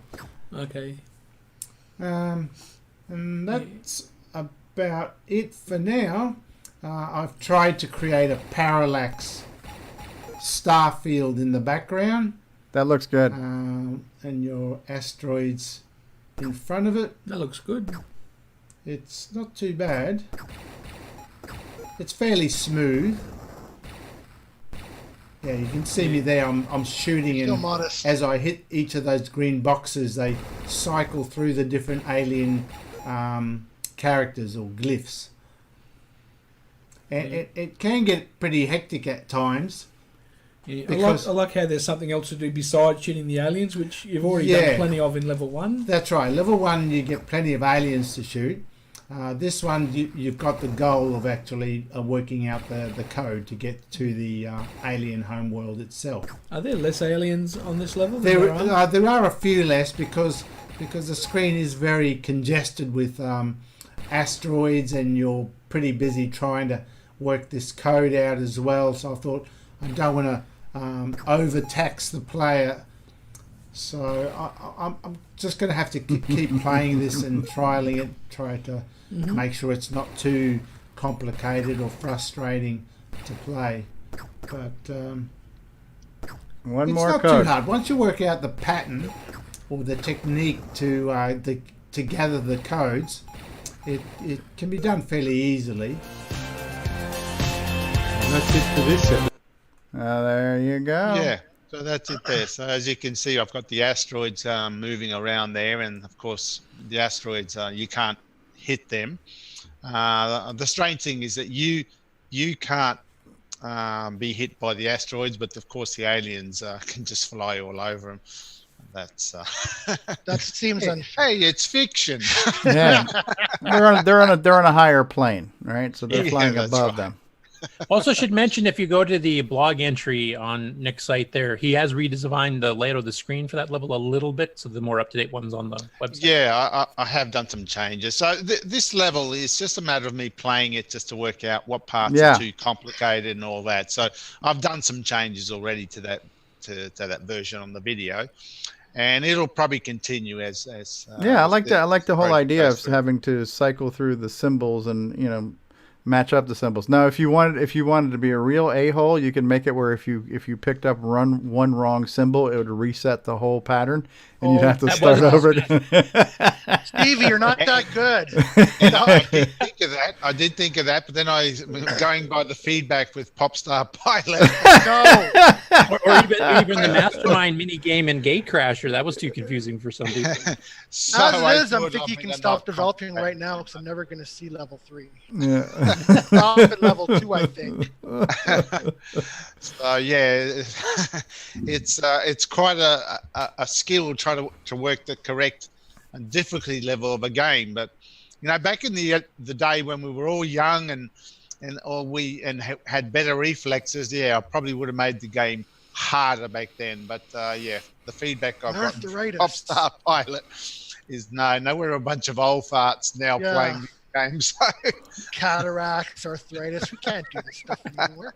And Stevie shouldn't be able to provide feedback on level 2 of any game. Right. He wants to make it harder. These are the same. These are the same people that need those guardrails put up when they go bowling too, so they don't get a gutter ball, right? So, you know all about bumper bowling, don't you? Yeah,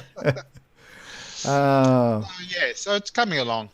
I'm about to take another break from Gunstarter, do another project at the moment. So that'll probably be another week delayed before I get back into it. Terry Steen says that these aliens should have reconsidered their defense system completely. So, I mean, it wasn't an alien dialect, so that was a security through obscurity, because who speaks alien anyways, right? So, Oh, well, these aliens are a bit dumb. So. That's okay. It gives me time to get my 63. It's like Nick Rhoda saying the Death Star had the same vulnerability twice. You'd think if the exhaust port was the Achilles heel, then why not do something about that exhaust port? So, that's right. Not to mention the fact that the Empire have bad shooters. I mean, the number of lasers that they fire at Luke, and none of them hit the target. Yes, laser. Ken Reichard is asking if this will be released in time for Christmas this year. Oh, it's a Radio Shack Christmas. I think I'd rather aim for the next Coco Fest. Yeah, I don't know. Well, you could do like what Kenner did with the Star Wars action figures. They weren't ready in time for Christmas. Everybody got a cardboard cutout with pictures of what the action figures would look like and that they'd get eventually. So it'll be ready in time for a Christmas. Yes, just not which one. There you go, kids. Stare at this cardboard for about 9 months. That'll hold you over. So yeah, I think Christmas might be a bit pushing it, considering I keep adding things all the time. And you have all these side projects. So and my side projects, yeah. So really, I'm producing a lot of stuff. It's just I'm not producing that one thing that people are waiting for. Yes. So Terry Steen says you should consider running a programming training camp at the next CoCo Fest. So. Or a game playing training camp. How to get to level 2. How to get to level 2. Good stuff. Pilot technical guide. Okay, our VCF guys, are you still there? Mikey, Rob Inman, do either of you copy? Okay. Well, I got an idea. How about doing a cheap semi-graphics knockoff of a game where you go through a forest of snowmen? Could you possibly do that and have it in time for Christmas? So, I could have that ready in a week. What a prick! I'll do it in OS 9. In OS 9 RSB, right? So, I don't know if we lost our California feed. I'm not sure if the satellite uplink is what's going on there. All right. Well, we've had news. We've had a segment. What else? What else we need to talk about? I have a couple of things I wanted to follow up on the tail end of last week's show, but I want to see if you guys is there anything we haven't spoken about, because we're under 3 hours. So it is summer. It is summer. Yeah. So anybody else have anything they want to talk about this week for this week's show? Anything you want to discuss? Get out there. The silence is killing me. Do we want to roll the footage from Cleveland? We can do that. Yeah, let's do that. So let me just say one thing.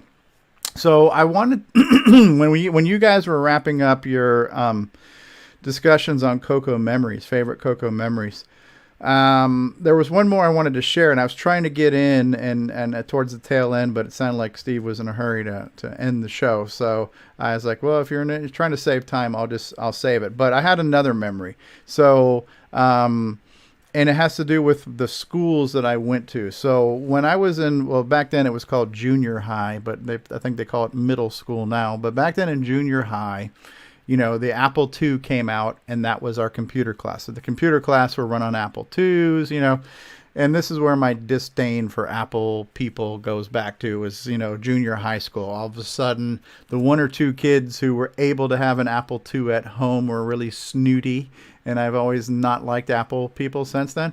But They were rich. yeah, so I kind of, throughout high school and junior high school, the Apple II kind of dominated the South Florida public school system. And the takeaway from this was, and I was always telling the instructors, I got my color computer at home, and the things I can do in that thing could run circles around this Apple. I could do things in BASIC that just would blow your mind. Of course, nobody believed me. Well, after, like, maybe the year after I actually graduated from high school, the junior high school that was all Apple, they switched to color computer 2s. So now the computer lab was all CoCo 2s. And they actually asked me to come back and talk to the class about the color computer. So now I'm kind of like the alumnus, and I'm the CoCo 2 expert, the color computer expert. So I came to class, I showed them, and at that time, there was the game in Rainbow that had some machine language code where you had like the 4 different screens that were scrolling in 4 directions at once and stuff. Marathon. Yeah, and so I had brought that into class and showed them that. And everybody was blown away, like, oh my God, this is in BASIC? This is so cool, and the things you could do. And I was showing off like my demos and showing off like Musica and all the stuff you could do with the CoCo. So it was kind of cool, even though it happened a year after I finally left high school. But for the CoCo's revenge to kind of happen in the school, got the CoCo's, and I was able to show the class and the teachers just how awesome it was. And everybody's like, oh my God, this is so much better than the Apple and all this other stuff. So that was definitely a shining moment in one of my CoCo memories. So let me find Jason's. Now, Jason, what is the name of this event again? Remind me. You told me and I forgot. Yes, I've told you and I forgot. It's it was the Cleveland CCAC show, and the CCAC stands for Classic Console and Arcade Gaming. Okay. No, I don't know how that. CCAG. I'm sorry. It's hard to read. It's a very odd font that they use. But anyway. Right. As soon as somebody starts to say Cleveland, I almost am waiting for you to say Steamer. But we are just going to leave it at that. And I'm going to bring this video over here to the screen here where Zoom is. And then if you want to, at any time, if you want me to pause it so you can explain what we're looking at or what's going on. Like the first thing I see here, this looks like a PC in a suitcase. Have I got that right? That's what it appeared to be to me.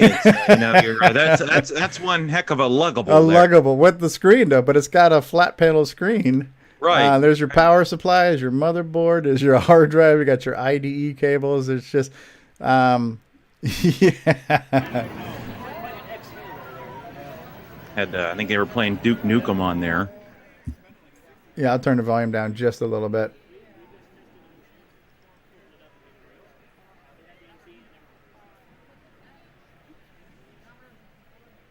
Yep. Man, that's a PC in a case. In a suitcase.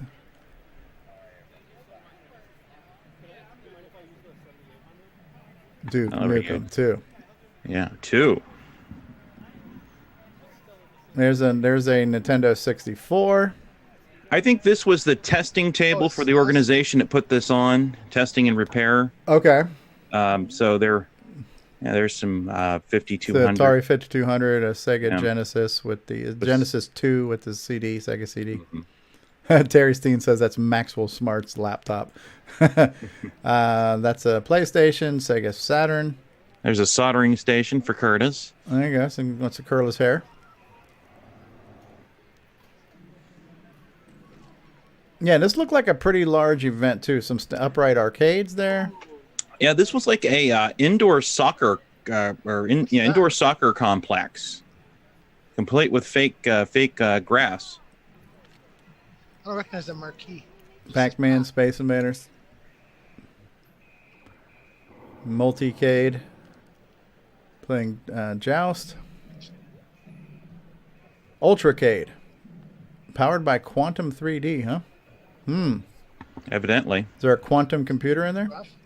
Vanguard, what a great game that was. And here's what arcade 1-up, the 3. It's just not the same. You know what I mean? When you look at the size of that cabinet next to that cabinet. Right. And there was a table right there that was a podcast there at one point, but they were gone by then. I wonder how people do selling Funko Pops at these events. I wonder if they sell a lot of them. I see a lot of people selling these things. There was definitely a lot of them for sale. Yeah, real pinball machine. I can't wait for the Stevie Stroh Funko Pop. Yeah, right. Oh, look at there's some arcade, the marquees. So if you're doing your own cabinets and stuff, they had like parts for that. That's cool.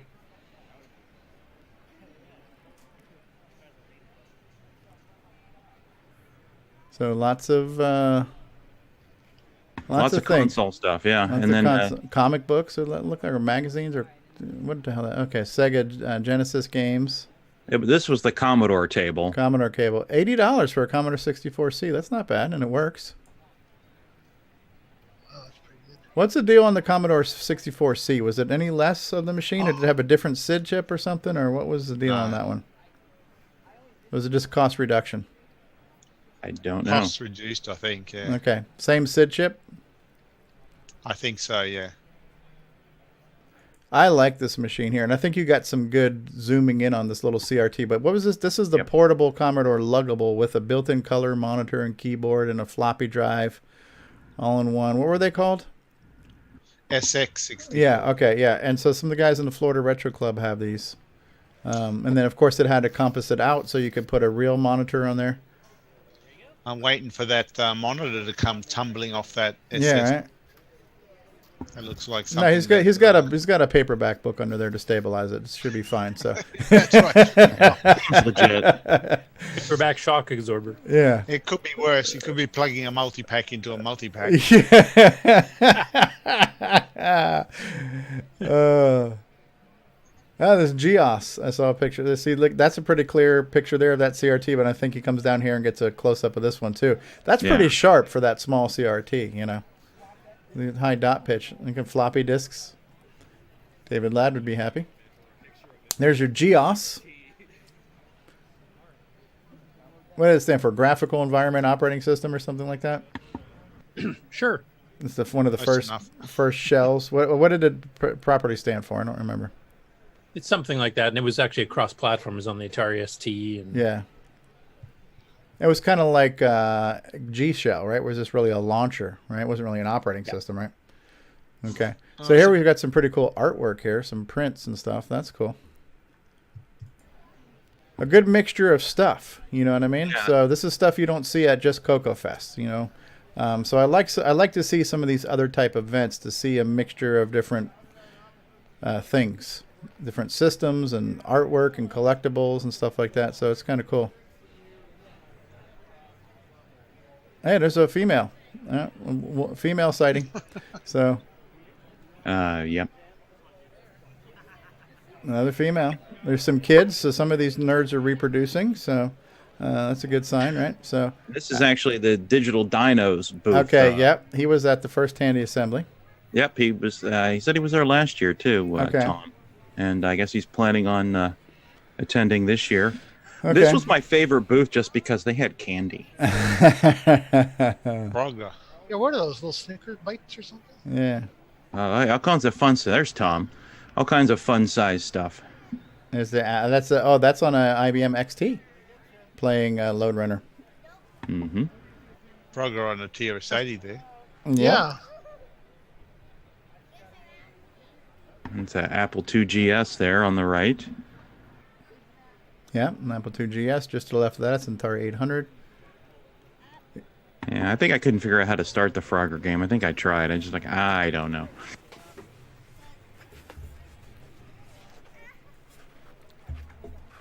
A little orange button will fix it. The orange button. Yeah, I gave up on that. I'm like, I don't remember what button. Space bars usually. Okay. There's your Atari 800 playing Galaxian or something like that. Look like some type of space stars in the back. Yeah, look kind of Galaxian-ish back there. More candy. Candy. Oh, it's missing a keyboard. I'm missing a key there. Ah, yes. Ed Snyder, where are you? This is my favorite booth because, you know, they have candy. Yeah. Yeah, that's a good looking Galaxian on that Atari. Gyrus. Yeah, there's Alex Kidd on the. Oh, that's at Games. Okay, that's an original bread box Commodore 64, huh? I do believe, yes. Yeah, so this is the at Games cheap ripoff section. Yeah, those are. Yeah. Okay, see right there? That's a Vectrex. You just passed a Vectrex like way too quickly.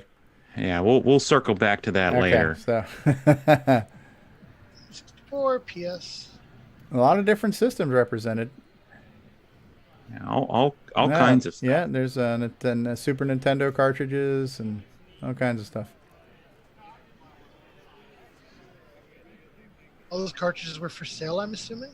Yeah. Okay, so this is cool here. This is a digital pinball machine. So that whole thing there, that's like a flat panel, right? Like an LCD? I do believe so, yeah. Yeah, so this whole thing, this is like a MAME cabinet for a pinball machine. So it can virtually be any pinball machine you want. It's got the bumpers and everything else on it, you know? So one of the guys in the Florida Retro Club has one of these. I was supposed to go see it at an after party, but I was a little too burned out after the thing. Yeah, no, that's really cool. Stone Age Gamer. Okay, so this is a guy selling cartridges. Okay, that's cool. Oh, wow. Sega Genesis cartridges. Yeah. Okay. Yeah, this makes my mouth water here. I would love to. I'm still on my wish list as a Genesis to have a physical Sega Genesis. I think I have a box full of them somewhere. Now this is cool here too. The Coleco. You guys remember these? Yeah, I have a Pac-Man one. Yeah, I have mine. I have a Pac-Man one that doesn't work, and then I acquired a Frogger one that doesn't work. Now there's a group on Facebook for these where somebody has basically taken this shell now, reproduced the shell, and so they're making like little mini MAME cabinets out of these things with basically a Raspberry Pi and an LCD screen. So they're taking this shell and making it look like all different types of cabinets and making it kind of like a multicade. That's cool. Yeah. So, and this is something that would appeal to me because the thing that's smaller than this, they had them that they're selling for like $20 a piece. They were called the tiny arcades, but they're like really small and not really, that practical to play on. And they're $20 a pop. And they only really had 1 or 2 games unless you hacked them, right? So to have something like this where it's basically a main cabinet and you can play, virtually everything, and it's a decent sized screen, that to me is a little bit more playable than those little ones, Yeah, that's the Pac-Man that I have, but mine doesn't turn on. And one of these days I'll maybe open it up and see if I can figure out if it's just crusty contacts or something. Got some Ataris. It was at TI-99 there, and I found out later from someone that the tan ones like that have some problems with like copy-protected games, and the desirable one is the silver and black silver one. Okay, now that's the Bally Arcade. Yeah, Astrocade. That's Astrocade. That's pretty uncommon to find physical copies of these in the wild, I would imagine, right? And I saw several of them there. I had never seen one in person. I'd only heard of it, so there were several at the show. Yeah, there was a handful. Like they have Wizard of War on here that was almost spot on, like the arcade version. So this was Bally, who makes made a lot of games, made arcade games. They made this console, and I don't know why it didn't do weller than it did. And it was kind of overshadowed by the Atari 2600, which graphically didn't seem to be as good. But maybe it came out too soon and the world wasn't ready for it. I'm not sure why it didn't take off. But I've seen some YouTube videos of a number of games for this thing, and they look really, really good for the platform.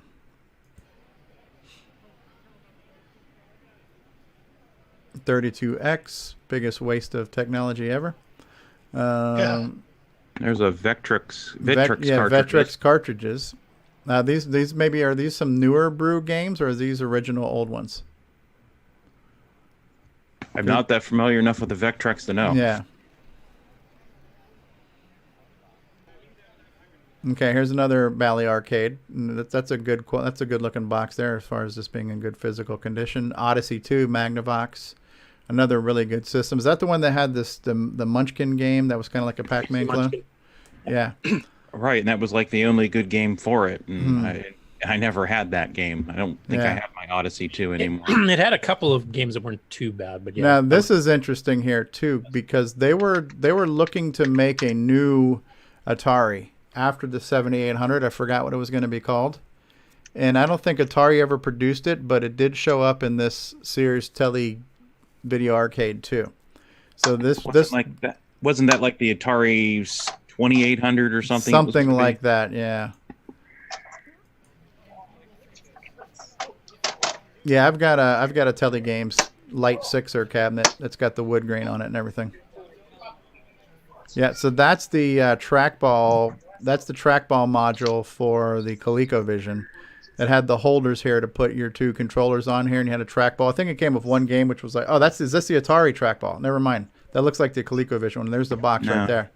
So that's Atari 5200. Okay, yeah, ColecoVision had one like this too.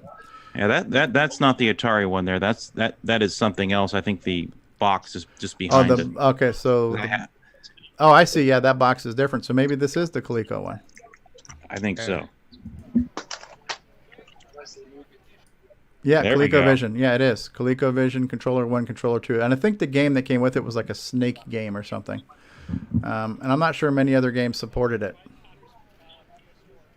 It'd be interesting to see if like Centipede would or something, you know? Yeah. Now, what is this? What is this? It's an Atari XE without a keyboard. Okay, is this somewhat rare? I don't think it's all that rare, but there seems to be a lot on eBay lately without keyboards for some reason. Okay. But I guess it was a computer/video game system. It was another one of the Atari line. I don't have one. That's something I'd like to add to my collection at some point. Okay. Mikey, are you guys back? We had lost you for a while. I apologize for the noise. No, that's okay. Yeah, I'm back if you want me. No, okay. Well, we're finishing up a video with Jason, but I'm glad you're back. So we'll get to you hopefully in just a few. We're looking at the Cleveland. What was it again? I had a whole bunch of classic console and retro gaming arcade in Cleveland. You don't even know. Retro arcade. Yeah, it's such a name. It just rolls right off the tongue, doesn't it? CCAGSCFRP. Okay, so this is a super compact Super Nintendo.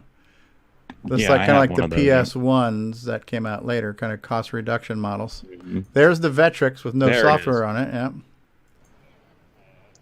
There was actually the video game store in Springfield. I went there after Tandy Assembly, and they had a Vectrex set up for sale, and it's kind of an overview. It was quite a large event, and by this point it was a lot less crowded. When I first got there, it was really packed. You couldn't move. But honestly, this is more people than you would get at a CoCo Fest. There's more than 120 people here, even in this situation, right? So and it's thinned out quite a bit. Yeah. So this is CoCo Fest is one piece of hardware. This is I get it, but I mean, this is kind of just showing that there is a pretty good, on a national level, there's a good interest in people who want to come out. Retro community. Thriving retro community. People want to come out and see. I just realized too, I'm still showing Game On down here on the lower third, which doesn't need to be here. Technically, this would be considered an event, and I don't know if I have a thing for event, so we'll just call this news. Anyways, yeah. So there's a lot of people here, and oh, retro's big. Yeah. I did give Tom a hard time. It's like, you got a TRS-80 model 4 or 3 or whatever it was there. But where's the CoCo? Okay. As seen on Ben Heck's custom, whatever. This is a Ben Heck custom Atari 2600 portable. This is made of real wood. That's cool. And it's got a screen, and it's got a 4-directional D-pad and fire button select. So this is kind of cool. It's almost like what do they call that thing now? The Switch, like the Nintendo Switch, but it's a portable, homemade portable that plays physical Atari cartridges. That's pretty cool. There's a handful of them, huh? Different homemade kind of portables. Yeah, I thought that was interesting. What did he say when he asked about the CoCo stuff? Look at this. Were you aware of this? Johnson & Johnson, the people who make baby products, presents tooth protectors video game. I had heard of it before. It's pretty rare. Made in Taiwan. Yeah, that's like the 7-Up game that came out years ago. Spot. The Pink Panther, is that a rare one too? That is something that was never released, and it, from what I've been reading, it required like a special cartridge, so it's not very easy to emulate or something there. So there was, I guess, there were a few reproductions made, but they were quite expensive. So I saw again here this Ultra Vision Karate with the handle on it. I'm assuming these are all very uncommon cartridges that we're looking here. That's why they're right. That's why they're in the case. I guess that's why I took a look at I only heard of some of this stuff. Yeah. Interesting. Answer Software Corporation presents a video game for the Atari 2600 system. Malagai. For 1 or 2 players, help Commander Harrington Cragg of the Starship Endless Search escape a hot pursuit of Malagai, a game that offers different playing speeds and strategy levels that is sure to challenge your mind and skills. Get ready to enjoy a action. Get ready to enjoy the action. This is the first of Answer Software's new and exciting series of video game cartridges designed specifically for user programmability. Copyright 1983, Answer Software Corporation, huh? Right when the crash happened. Yeah, right? All right. Congratulations, Stevie. You passed the vision test. Yes. Video computer system portable. Interesting stuff. Now, this looks like some 5200 cartridges, some 2600 cartridges. Intellivision computer module. We talked about this, right? So this is something that was produced but never sold to turn your Intellivision into a home computer. I don't think there are too many of these out in the wild, and this box is pristine. Turns your Intellivision master component into an entertainment computer system. Right? Computer adapter with built-in basic additional 2K of RAM and 12K of ROM and 3 more sound channels. 49 key computer keyboard. Wow. This would have been the predecessor to like the Atom computer for the ColecoVision, you know? I wonder what the basic would have been like. If it would have been a Microsoft Basic or a Star Fox. Right. Was that Star Fox Look at this. This is cute. The kids dressed up as Mario and Luigi. Yeah, there was a bit of cosplay. A little bit of cosplay there. People were dressed up. Yeah, and they're playing. Okay, Atari Video Pinball. I bet you they're young and spry enough to get to level 2. Yeah, right. Now what is this? Okay, this looks like an old Pong system, huh? I remember that. Yeah. A lot more cartridges. Sega Genesis. Not the first version, because the first version had Altered Beast, so that's the Sonic pack-in. They want $100 for that Saturn. Wow. $60. There's an Atari clone right there with that yellow Post-it note. That's the Gemini, or yeah, that's a Gemini. It was made by Coleco. You know, since they went ahead and made the adapter for the ColecoVision to play the 2600 games, which was really just an external 2600 clone, since it was all off-the-shelf components, and they made they made a standalone unit also. And funny story, right above it in the box is an Atari Flashback 2, which I went back later and purchased. Okay, for $12? It was like $18. Well, it was $18, and this was the same fellow. I don't know if I got it on video, but I found 2 Coco ROM packs on his table. It might have been later that I spotted them. He had color baseball and football, and I ended up buying color baseball in the Flashback and for like $20. Now, is the Flashback 2 the one that actually had the physical cartridge slot in it too? Because there was one version that did. It can be added. It was this is the only one that's an Atari on a chip, so you can add a cartridge slot. Okay. So that's kind of one of my projects. If I ever get to it, I'd like to add the cartridge slot to it. Gotcha. Yeah, I'm not sure if I got the. I think I may have spotted that after I shot the video. There's Zaxxon, the official Zaxxon. Look like 2600 cartridges, right? The official Zaxxon, $8. And I was wearing my CoCoTALK T-shirt, and the fellow that had the Flashback actually like, "Oh, I've been to your website." Like, I'm sorry. Do you want your money back? Ultra Pong by Atari, huh? Ultra Pong. When Ultra Pong, yeah, doubles. Console, Atari 7800, huh? Look at this. This is Atari toilet paper, huh? This looks like Right. color pencil platter. So, cool. Changes the color. Kind of like the bargain bin here I was looking at, I think, at this point. Yeah. Oh, no, that was later.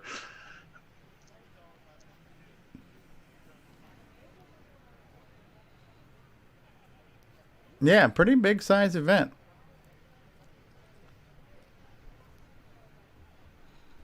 Yeah, I'd probably do it again next year, although I'm almost tempted to, set up a CoCo table, but it's like $50 for a table. They've got for an this Xbox event. One there. How vintage is Xbox One? As vintage as you can sell it for. I Yeah, guess. it did Well, come they had out. a GameCube too, so Yeah. that's pushing the boundaries, I think. But it's, I That's don't know one what that is has the red ring of death. Maybe it's one of the rare ones that's still working. How old is retro? Okay, 2600. Oh, Odyssey. Is that the first Odyssey? The Odyssey 1? With the overlays that went on your TV screen? It sure is. Yeah. Yeah, from 1972, I think, way before the VCS. Now, why are these so expensive? This because Star Wars, the arcade game. What console is that? Are these like aftermarket games like New Bruce, Home Bruce? I'm not certain. I just thought it was odd. Like this Miner 2049 or no, Tiger Vision. Never mind. That's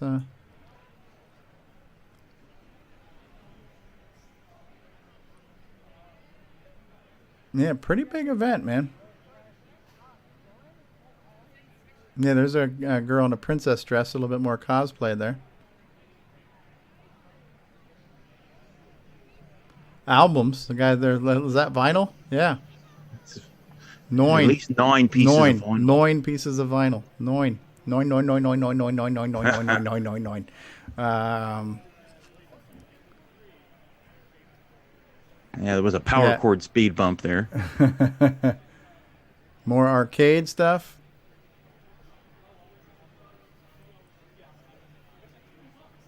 Multicade. Cleveland's largest tech Super Bowl tournament.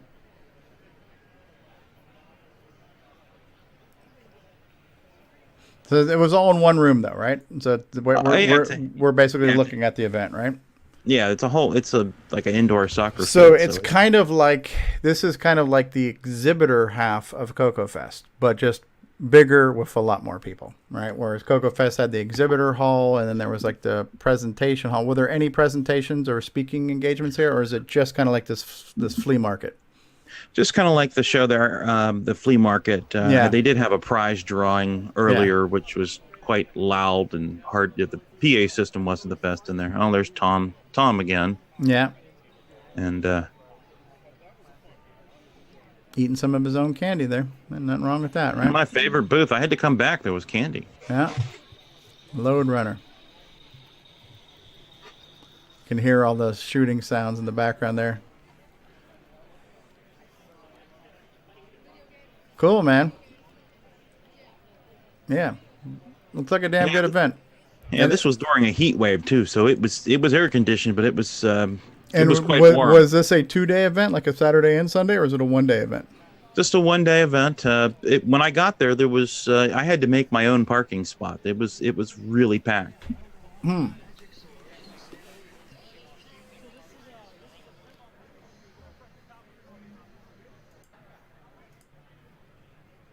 I just kind of skipped ahead just a little bit here.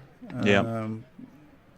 Okay, I think we're just kind of going back out into the test area, and I just kind of ended where I started on the on that cool. luggable. Very, very cool. That was neat, Jason. Yeah. So that was, unfortunately, you were there live when we had the 8-bit guy on, so you kind of got bumped. And my phone battery wasn't going to take it much longer. I mean, for a lesser-known internet celebrity, he's no Coco Man, but you still got bumped nonetheless. Now we have how many switcheroos does he have? 0. Mikey, are you there? Thanks, Jason. That was awesome. Yes, I'm here. I'm digging through a box. What is this now? A box of cables. A box of cables. Box of cables. They're Live $2 coverage each. of a box of cables. I'm trying. Yeah. Okay. This is one of the sales rooms. I have not been in this one before, so it looks like there's a lot of interesting stuff in here.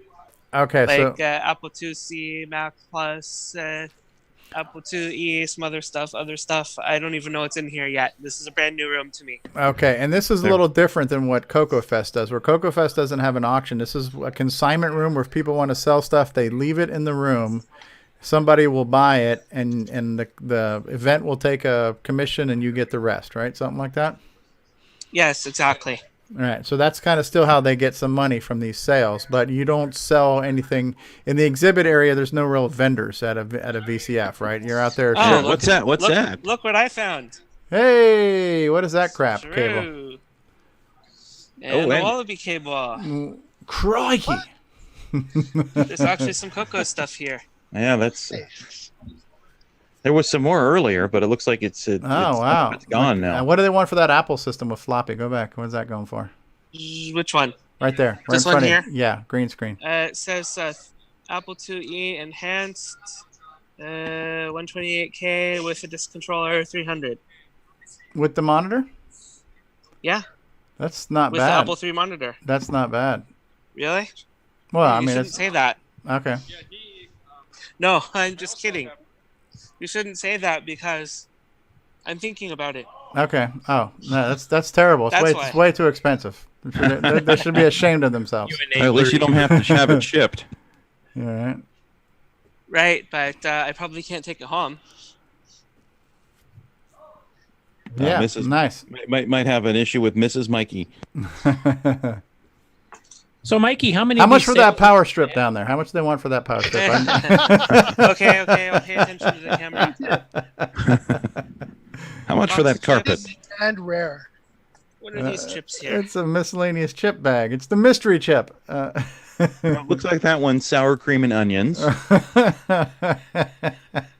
know. So, Mikey, is there more than one of these sales rooms, or is it just one? Yes, there's another one over here.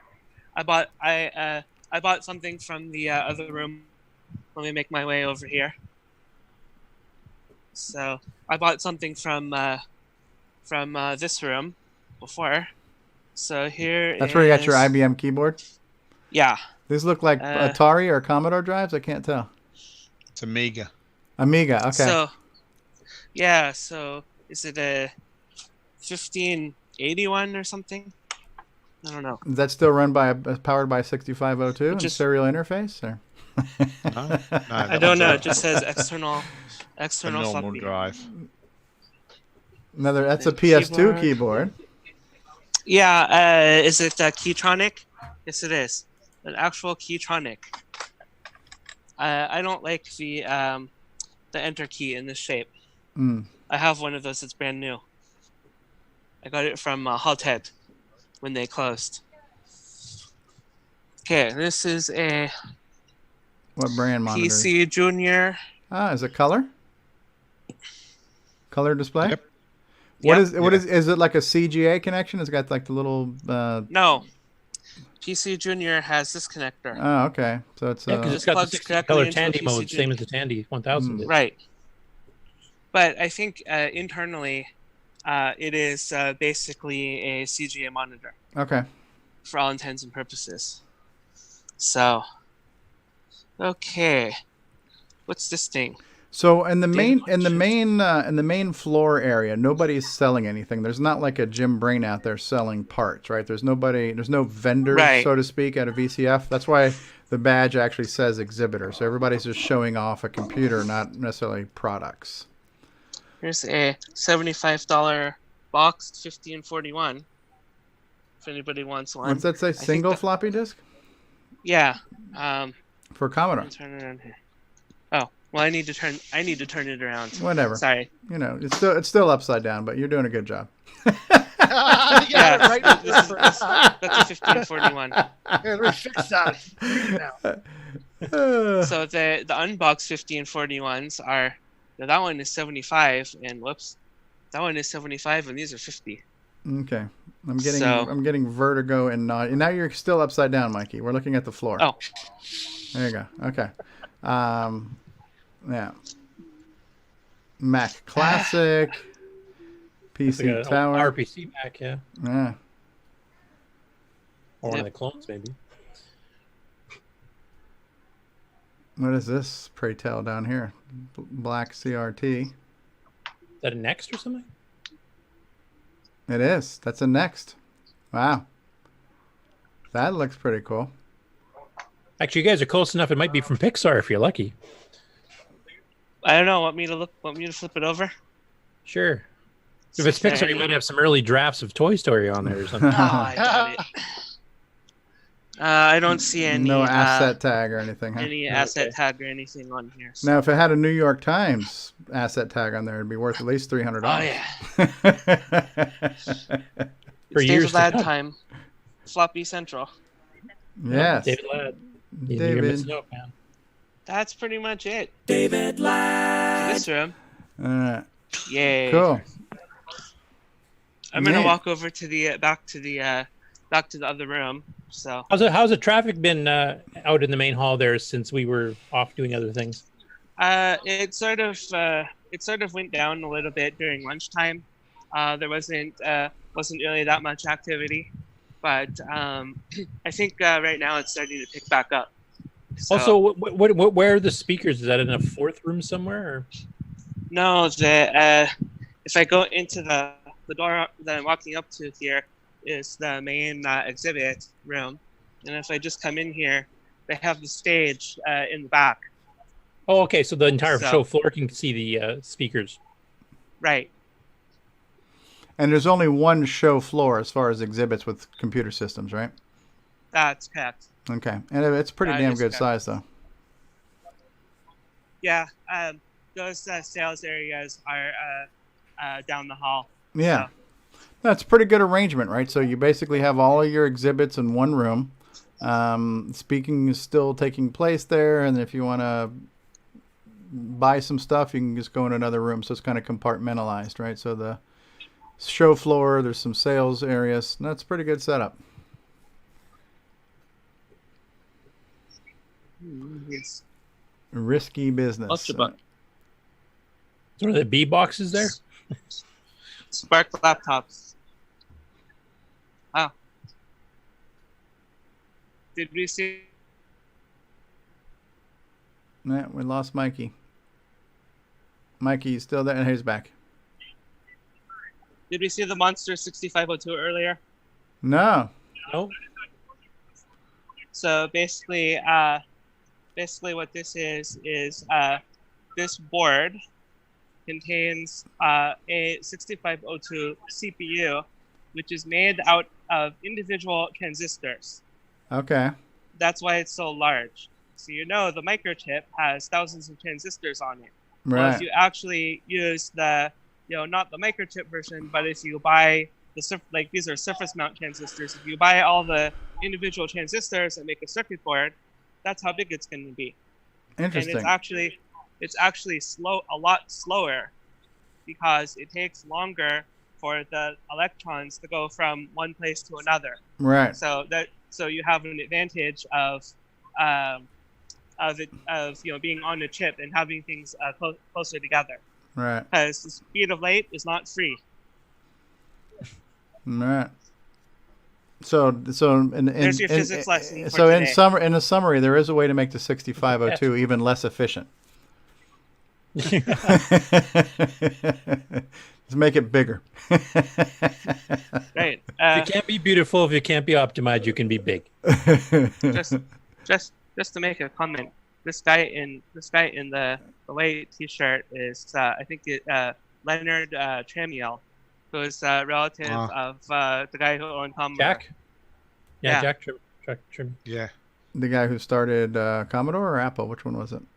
Well, he was at Atari and at Yep. Or depending on what time span. Started Commodore and then went to Atari.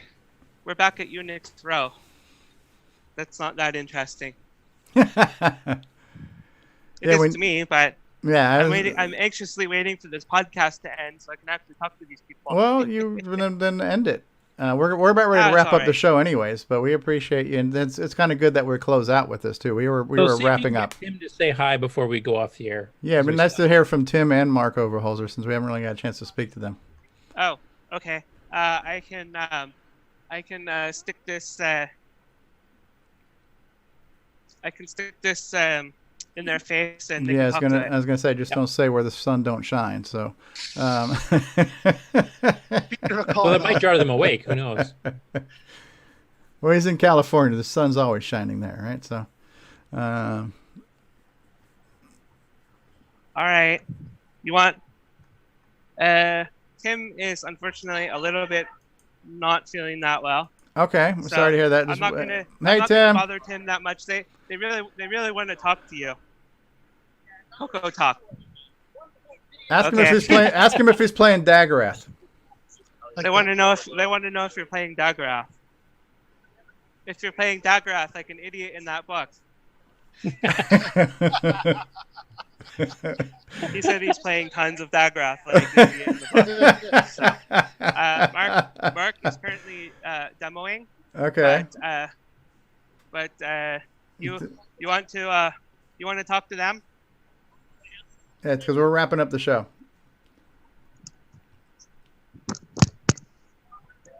Hello, Mission Control. Hey, Mark D. Hey, Mark. Hey, what's up? Hey, can you see us okay with those visors? We're good. Hey, thanks for putting us together and then doing this, Mark. We didn't get a chance to talk to you all day today, but you having fun? No problem. Mikey and I have just been having a good time. We talked about this last year, saying, we really need to do something for the Coco. Yeah. And here we are. And you've done. How busy has the booth been since you've probably been at the booth more than? I think it's way busier than last year. Really been busier? Oh yeah, we've talked to 100 people, 200 people. Wow. It's been a lot. That's Here, awesome. This is what it looks like right now. Yeah, this is the Coco Corner. There's a lot of people here. This is great. Yeah, this is exciting, honestly, to have all these people that probably weren't that familiar with the system or weren't familiar with how many modern things we have for it now to see that. Yeah, there's 7 here right now. Mark, I was going to ask, from your talking to the 100 people or so that have been there, how many are former Coco owners that are familiar with the platform, and how many don't really know much? I've talked to probably about a half a dozen, 9, 10, just myself. So, or people familiar with it, at least remember it. So, but I was just talking to a guy here a moment ago, and Mikey came up, who had a Coco 3 back in the day, the disk drive. Yeah. Oh, cool. Well, we get some of them back into the community. Oh yeah. We're working on it. Recruit them. It's like we've been promoting CoCoTALK and the TRS-80 Color Computer Group and great. All the products we have on display here. Just remember, if you get somebody to join, you get a toaster. So keep working at it. So they said we could offer a free toaster if we get him to join CoCoTALK. And has there been many complaints about how slow the boot up of ease of use is because of all the darn fonts I load? We had a lot of people comment on that too. Remembered OS 9 and going, "Oh yeah, this is nice." Neat.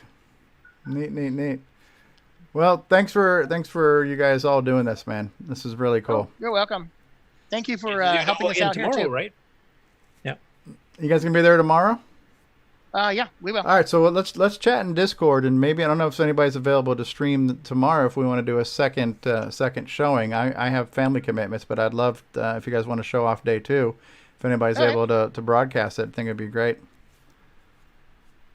Cool, Pac-Man. We're unplugging stuff. What's going on? Oh, he's moving the joystick around. Okay. Yep. I was just going to ask, is he going to plug a multi-pack into a multi-pack with the power on? Cool. This is exciting, man. It's great to see this much Coco at this. This is a big event. I've had 3 people say, "Wow, I didn't know there was this much Coco stuff going on," or "Wow, I didn't remember seeing this last year." It's like we didn't do this last year. Right. Very cool. Very cool. Well, thanks, guys. Much appreciated. Yeah, much appreciated. I guess back to Mikey. All right. Yeah, or we can say a final log off with Rob if he's available. And Paul Shoemaker just joined us at the tail end of the show. Hey, Paul. Mikey, he likes it. Yay. Hey, how far? I haven't been on camera at all.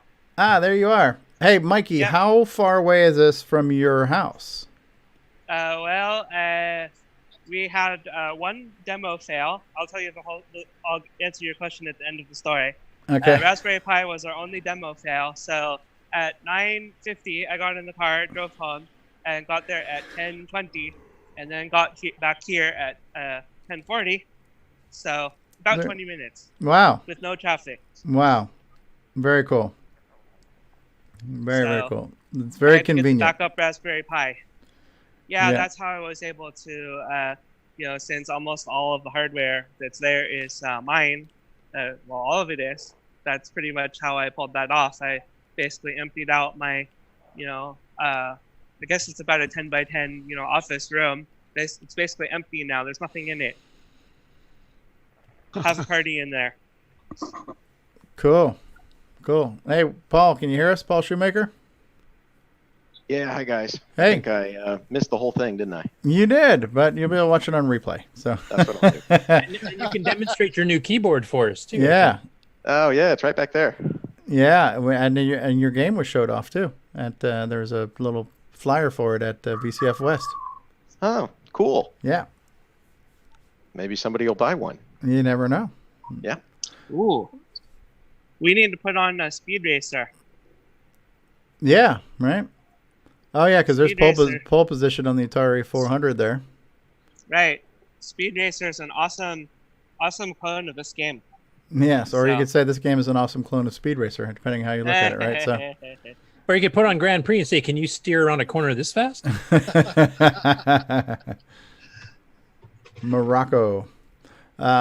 Cool. John Lowry just joined us. Hey, John. There's our Apple One again. John, Hi. are you drooling? Yeah, See what those we've are. got on here? I'm sorry. Do you see what I have on here? It says Apple One serial number 101. That's crazy. Yeah, you better hide that because I want to steal it. Yeah. Everything here is legit. There's no reproductions, right? These are all. That's crazy. That's. Well, I've seen some of those sell for like upwards of $1 million. It's insane. Want to see more? there's like 10 of them. There's 10 of them here. Jeez, peace. That's just crazy. $10 million. That'd be a worthwhile theft, wouldn't it? All right. Yeah, hell yeah. There's 2. This one is signed by Waz. Wow. We'll drop Stevie in on some wires. Yeah. Pull a Tom Cruise. So I have a card for this. Preserving the history of all Apple One computer. Where's the S? So there's 70 Apple Ones in the Apple One registry. Okay. Yeah. Boy, oh boy. I could retire on just one of those. That's really cool. Yeah. Yep. Yep. This one looks a little bit incomplete.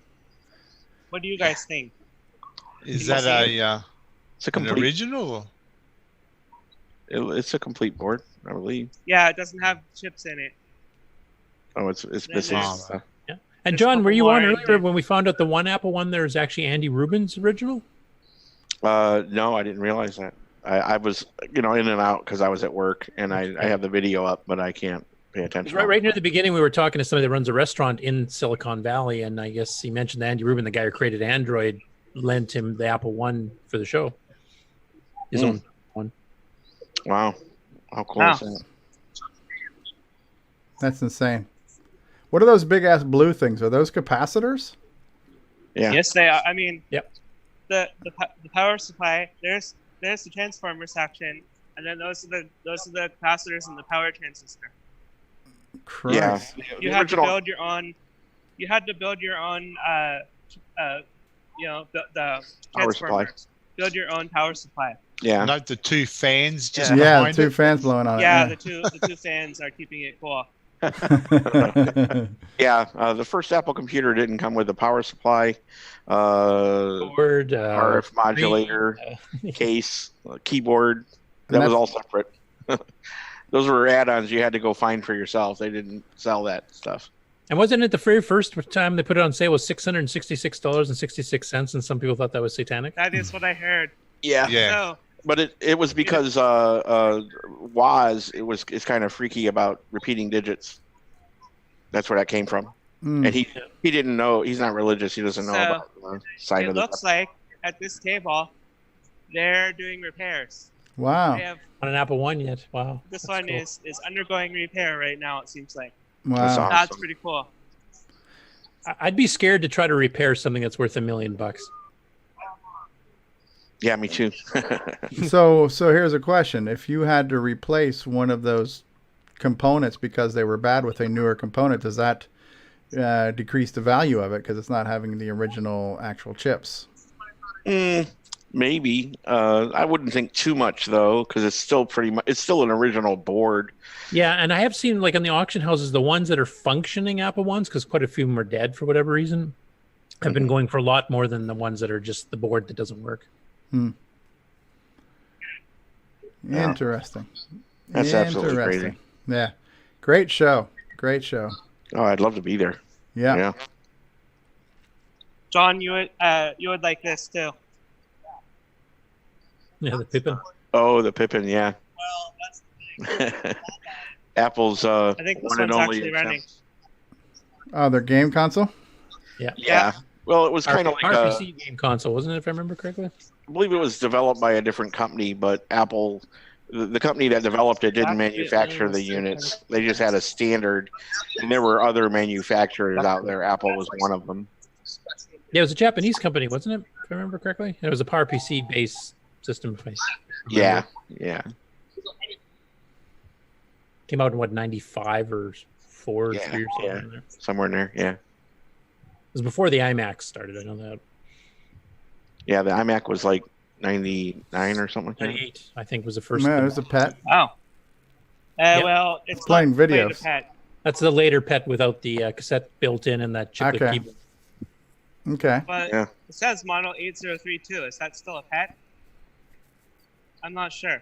I can't remember all the stupid That's models. pretty cool that it's playing. Is a pet. Playing ANSI video. Look at that. It's playing video. Yeah. In fact, I think the Commodore 64. It's Star Wars. That looks like Star Wars. It is Star Wars. It's Star Wars in text. Yeah. It's, Yeah. get a close up on that. Looked like Tron. Oh, this one's playing Star Wars. Yeah. And that's all text. Tron over there. ANSI video. I'll go a little farther back. Is that text or is that some type of pixelated Yeah. graphics? Yeah. No, it's text. Looks like text. Yeah, look at that. Yeah. It's freaking that's text, dude. Oh, that's neat. Yeah, what's that? VLC media player has that capability you can play any video and switch to ANSI? Like yeah, a to have text it mode? Yeah. decoded into text. Yeah. Mikey, Wow. you might have to play the video players on the Coco then tomorrow there to kind of compete with us. I'd love to see a video player like that for the Good Coco. idea. Oh, That Yeah. sounds like a good demo to prepare for. we have some video players on the Coco. There's a Coco 1.2.1 and a Coco 3.1, so yeah, with sound. hmm Yeah, I remember seeing a video Alan Huffman did with the one that Linville wrote for the Coco. Yeah, the Coco 3.1, and then I can't remember, was it Ed Snyder did the Coco 1.2.1? Don't Yeah, copy that floppy. I remember those. Yeah. I wonder if this is on YouTube. It sounds like What was this, like a public service announcement about pirating? The vendor, she's nodding her head saying this is on YouTube. Okay. Presented by the Software Publishers Association.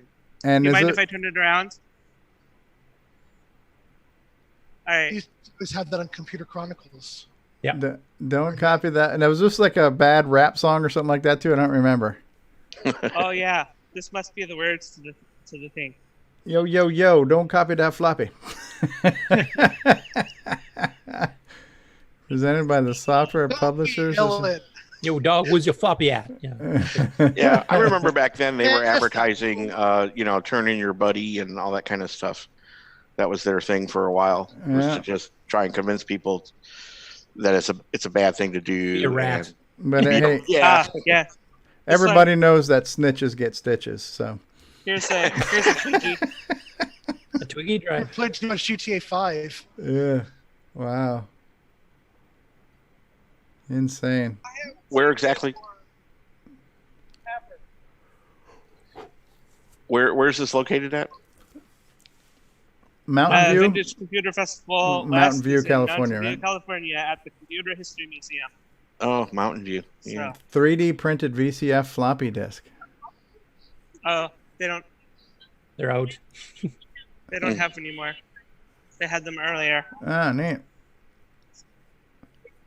All kinds of optical media, and there's been a lot of that through the years.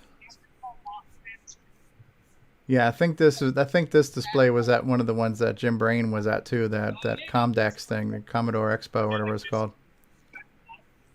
But look at, dude, those are actual floppy disks, right? That's not like a mock-up, right? That was a real thing and a real something at some point. Yeah.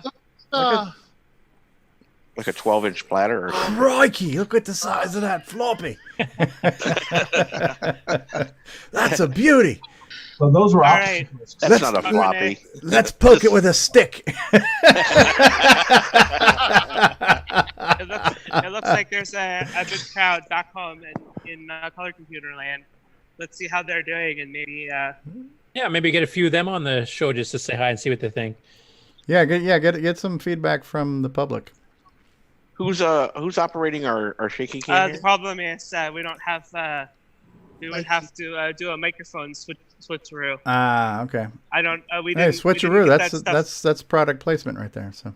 I could just take the headset off, I guess, and hand it around, but you won't be able to hear us. Yeah, then. I could do that, I guess. Not that many people, but they're both demoing. So. That's great. I mean, Tim Lindner's. You can't get a better authority on the Coco to talk about the Coco. Or at least Daggerath. Yeah. Hey, Why does this, I'm playing Daggerath. Daggerath. Keep quitting. I think it's is it in the? Just put it on the track mode. You just hit enter. So. It's already done 7 bucks today. No, Dragon. Whose Dragon is that? Is that yours too, Mikey? No, I didn't bring mine. Huh?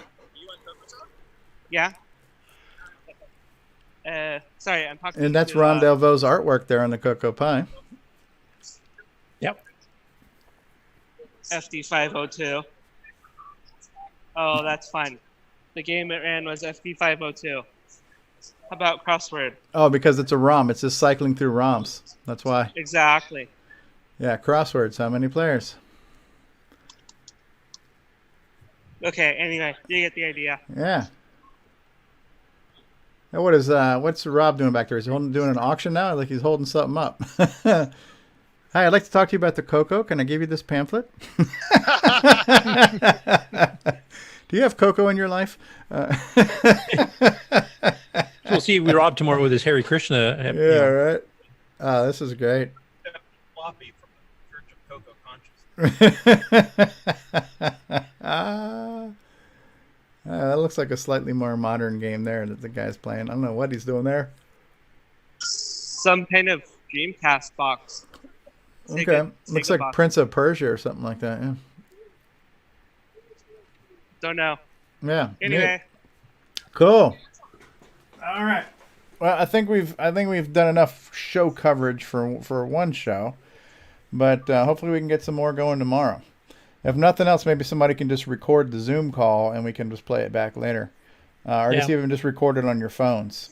And see if we can get some recordings talking to the people too, so see if we can kind of get their reactions. Yeah, that would be interesting. Very, very cool. Our booth worked out so well. It's great. Yeah, I mean, you definitely could have done 3 tables, but you got a lot crammed into 2. And there's a lot of offerings here. You know, a lot of different Coco diversity here. Yep. You got hardware emulation, software emulation, multiple systems, a bunch of upgrades, a variety of upgrades and add-ons. Yeah, I can't think. All 3 guys are busy. Yeah. So. Yeah, the only change I would have made is I would have ran G Shell in the 80 column mode, but that's me. Really? The L I mean, really? the L in L Curtis Boyle stands for loser. Oh boy. Good Sailor Man. Sailor Man. Coco VGA. Yeah, it's a great thing to have in a track mode, you know. Mm-hmm.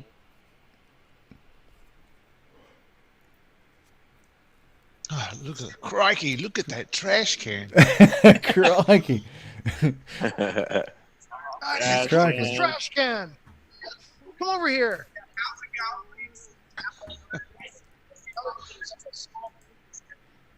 Good stuff. Good stuff. All right.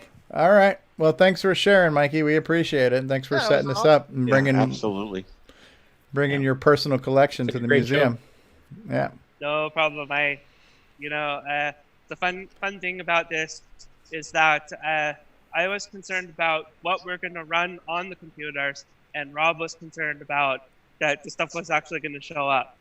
It just took me a day or two to pack up all the stuff. It wasn't really that big of a deal.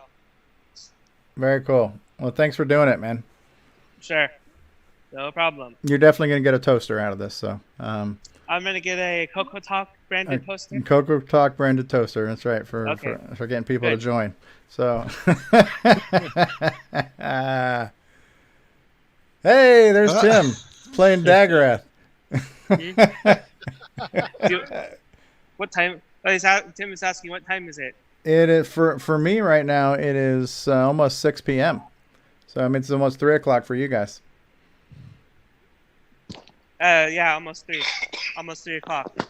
Yeah. He was really asking the time. Yeah. Okay. That's why we need real-time clocks. Ah, you beat me. Hey, now wait a minute. I've got one on here. How do I open a terminal here? Date-T or something like that? Oh, is it pulling it from your PyWire? Yes. Oh no. CoCo3 FPGA has has a real-time clock on it. It's a hardware-based clock. Date-T should give you the date and time. Yeah. Is that close? Yep. Very cool. Real-time clock. And maybe we can close out with this one. Here it is, guys. The Gimme X. Ooh. Oh. They're demoing it? It's up and running enough to demo? Yeah, so this is actually a development unit. So it uses the same cable setup as where is Coco it? VGA. There you go. Coco VGA. So it has a little board with the 2 buttons on it. Okay. And then because they have dual monitors set up, that cable goes into the splitter and then into the 2 monitors. And that's what you get. Give me X. That is neat. Awesome. That means he must be getting close if he's got it, operational to a degree. Well, we asked nicely, and they said sure we can do that. So there's not really that much to a demo on it yet. Okay. So I did get some instructions from Gary Becker on how to use which modes do what and whatever. But a week before the fest, it was this showed up 2 weeks before or 1 week before. I don't remember. I didn't really have time to do anything with it. So. I mean, the fact that it's outputting VGA alone is still good, right? Yeah. So you got a Coco 3 on VGA out of the box, so. And all the goodies will come later. Yep, Yeah. all the goodies will come later. So. That's awesome. Okay. Back to Rob back to you, Stevie. Ian, man. All right. Great job, guys. Great job. All right, so we're going to put a fork in the show. Good show. VCF West. Lots of great coverage. It's great to see not only all that other tech, but it's especially great to see the CoCo have such a great showing. Man, these guys did an incredible job setting up these tables and all the stuff. So between the hardware and the marketing and the the little flyers and stuff, man, you couldn't ask for a better layout. Awesome. I don't even know what else to say, man. This is great. Any parting That's a thoughts? great show. I wish it was. My only regret is that until I retire anyway, it's at the wrong time of year for me to ever make it down there. Yeah. Good work. Well, you got all that podcast news anchor money, don't you? Well, it doesn't matter. I have high standards of living. So, I don't know. Old guy like you got what, another week or so until you retire? Yeah. I just got to give me one of those Apple ones, and then I can retire. That's what. There you go. Suckers offer a meal. Ron Delvo is saying goodbye from Facebook. Sorry, thanks for being here, Ron. Sorry you had to drop off. Nick Marentes is still here. John Lowry has joined us. And Paul Shoemaker is here. Mark Bosley's here. Jason Reichert. Thanks for the video you took of the, let's see, it's the Classic Console and Arcade Gaming Show in Cleveland. CCAGS. Classic Console and Arcade Gaming Show in Cleveland. So thanks for that coverage there. Jason Reichert. Nick Marotta, thanks for being here. L. Curtis Boyle, thanks for covering the news. Nick Marentes. Actually, do you want to sneak in a quick sneak peek at Paul's new keyboard before we log off? That's up to Paul. Does Paul want to show us his new keyboard? I want to hear what it sounds like. I haven't actually heard when Ed's being typed on. That's what I want to hear. I don't think my cord's long enough. Does Jason live in the Cleveland area? Jason lives in... I'm about 2 hours away. I'm closer to Pittsburgh. Oh, I see. All right. So I don't think my cord's quite long enough. But I'm gonna put the microphone next to it, and you guys can hear me type on it. Okay. 5150 or whatever the. There we go. Turn up your headphones, ladies and gentlemen. No, couldn't hear it there. Couldn't hear it that good. It's actually not very loud. So honestly, I don't think it's. I honestly think it's not like the old IBM regular keyboard that we're talking about, like the really loud one that Mark always uses on the show. No, yeah, it's not a Mark Overholser keyboard. I have like a. Oh, we lost your audio. We lost your audio. Sorry, I have a gaming PC right here with real clicky keys, and it's much louder than that one. Yeah. So honestly, I think it's a little bit quieter than the regular keyboard. Okay. The regular keyboard. So yeah, we're not buying it for the noise it makes. It's more about the feel of it, and it feels good. Oh, it's fantastic. Yeah. It feels much better than the regular keyboard, and I don't think the regular keyboard is that bad, but you can definitely tell a difference. It's the Cadillac of Coco keyboards for sure. Okay. Cool. And I know Nick Marentes was worried about it being too loud because he doesn't like the loud clacky. But that was fine, actually. Yeah. Yeah. Well, Did you know what color scheme you chose, though? Yeah. How about let's break out into a host discussion right now and discuss our favorite keyboard color combinations. 3 hours. I got mine with the blue arrows myself. Yeah, the blue arrows. If you can kind of see over my shoulder, you can see the blue keys there. I just thought the blue arrows looked really cool. I'm waiting for Ed to bring out the plaid ones. This one goes. What is Ed Ed selling those for? It's I think it's $130 out the door. I think it's $120 for the keyboard and like $10 for shipping. At least that was their shipping cost for me. It's not bad at all. That's a great price for that. Yeah, that's all original parts. It's not like it's brand new key caps. It's all brand new key switches. So it's literally a physically brand new keyboard. And so the parts and the time. We saw the video of him having to do the laser engraving. So this is time consuming. So he's lost any labor. There's no labor profit in this. You know what I mean? The amount of time is spent to make this. It's covering cost of materials. He's probably got hours and hours and hours of labor. Even at a penny per hour, it's still not adding up to the $120 price tag for this thing. So I agree. I agree. The amount of time and attention to detail that he's put into it is amazing. And yeah. He'll even customize the red brake key. If you guys had seen a little bit of the discussion on Facebook, like mine's blank because I know what it does and I didn't want it to say anything, but other people have gotten little symbols or whatever you want. Cylon's head Cylon's head, right? Is there a Tandy symbol we can put on there? Like a sure. There's like the R for the Radio Shack or something, yeah, that'd be all right too. Or the Tandy hourglass. The Tandy hourglass or something, the TC for Tandy Corporation. No, Nick's trash can. Nick's trash can. I class up the joint there. Yeah, crikey, hit the trash button on this. Might be some copyright issues going on there. Yeah, Nick's going to sue me. That's my trash can. You do Calvin peeing on the apple or whatever. Yeah. Oh, that would be funny. An Apple logo or a Commodore logo or anything, Atari logo on there. Just the options are limitless. Let's discuss what our favorite symbol to have on our break key is. That's a 45-minute discussion. Yeah.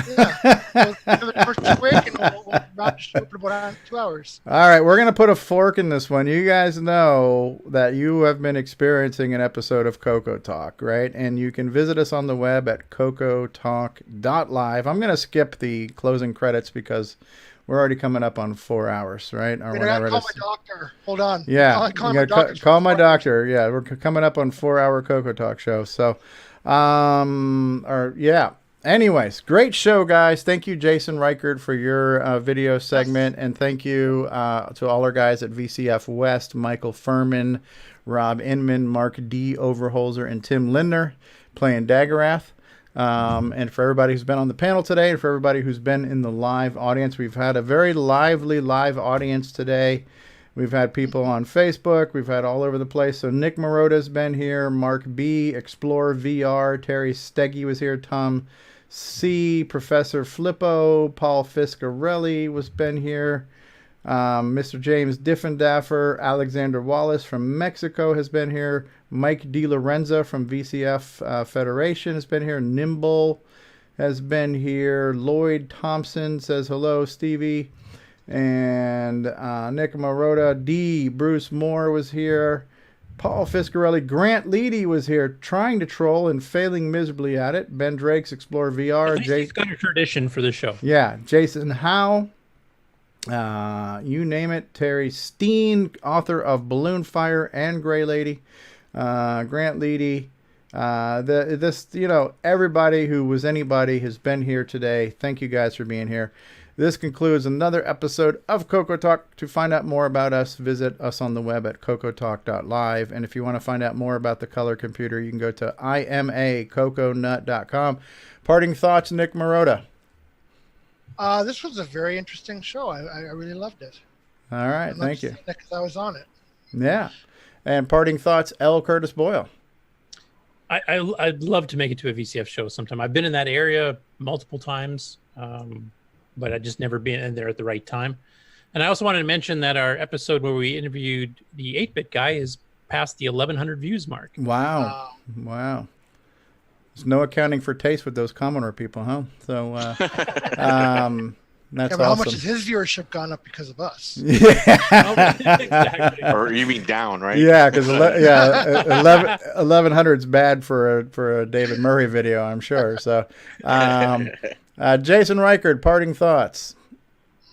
Oh, video views going down. I believe that's the CoCoTALK effect. The CoCoTALK effect, yes. But I'm looking forward to VCF Midwest and Tandy Assembly in September. There you go.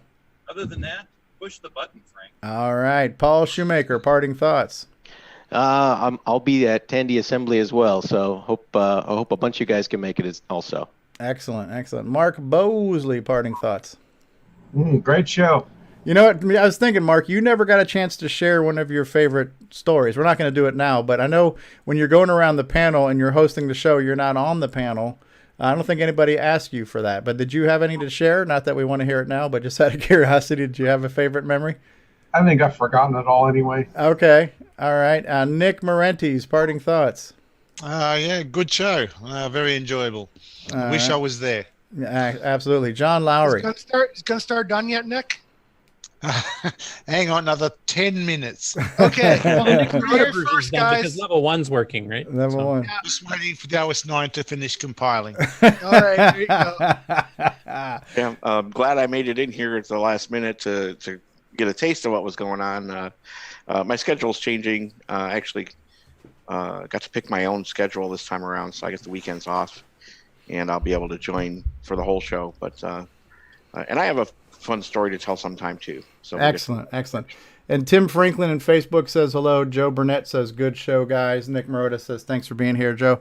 We had a small but proud showing in Facebook as well. So Tim Fadden was here. Evan Koblenz says hello. Evan here from the Vintage Computing Federation. Antonio Jimenez was here. Chris Martin was here. Erico was here. Luciano was here. David Croker, thanks for the VCF West coverage. Next best thing to being here. Brian Weezer stopped by. David Lafanous from the Florida Retro Club was here. Christian Turner stopped by. Mark D. Overholzer was here. Tim Franklin. Matt Witt was here. Simon Jonason stopped by. Ron Delvaux was in here. And that's it. All right, guys. I have been your host this week, your guest host, Stevie Stroh, on behalf of all of us here at CoCoTALK. Have a Coco Day. And bye-bye, everybody. I'm pressing the button. Pressing the button.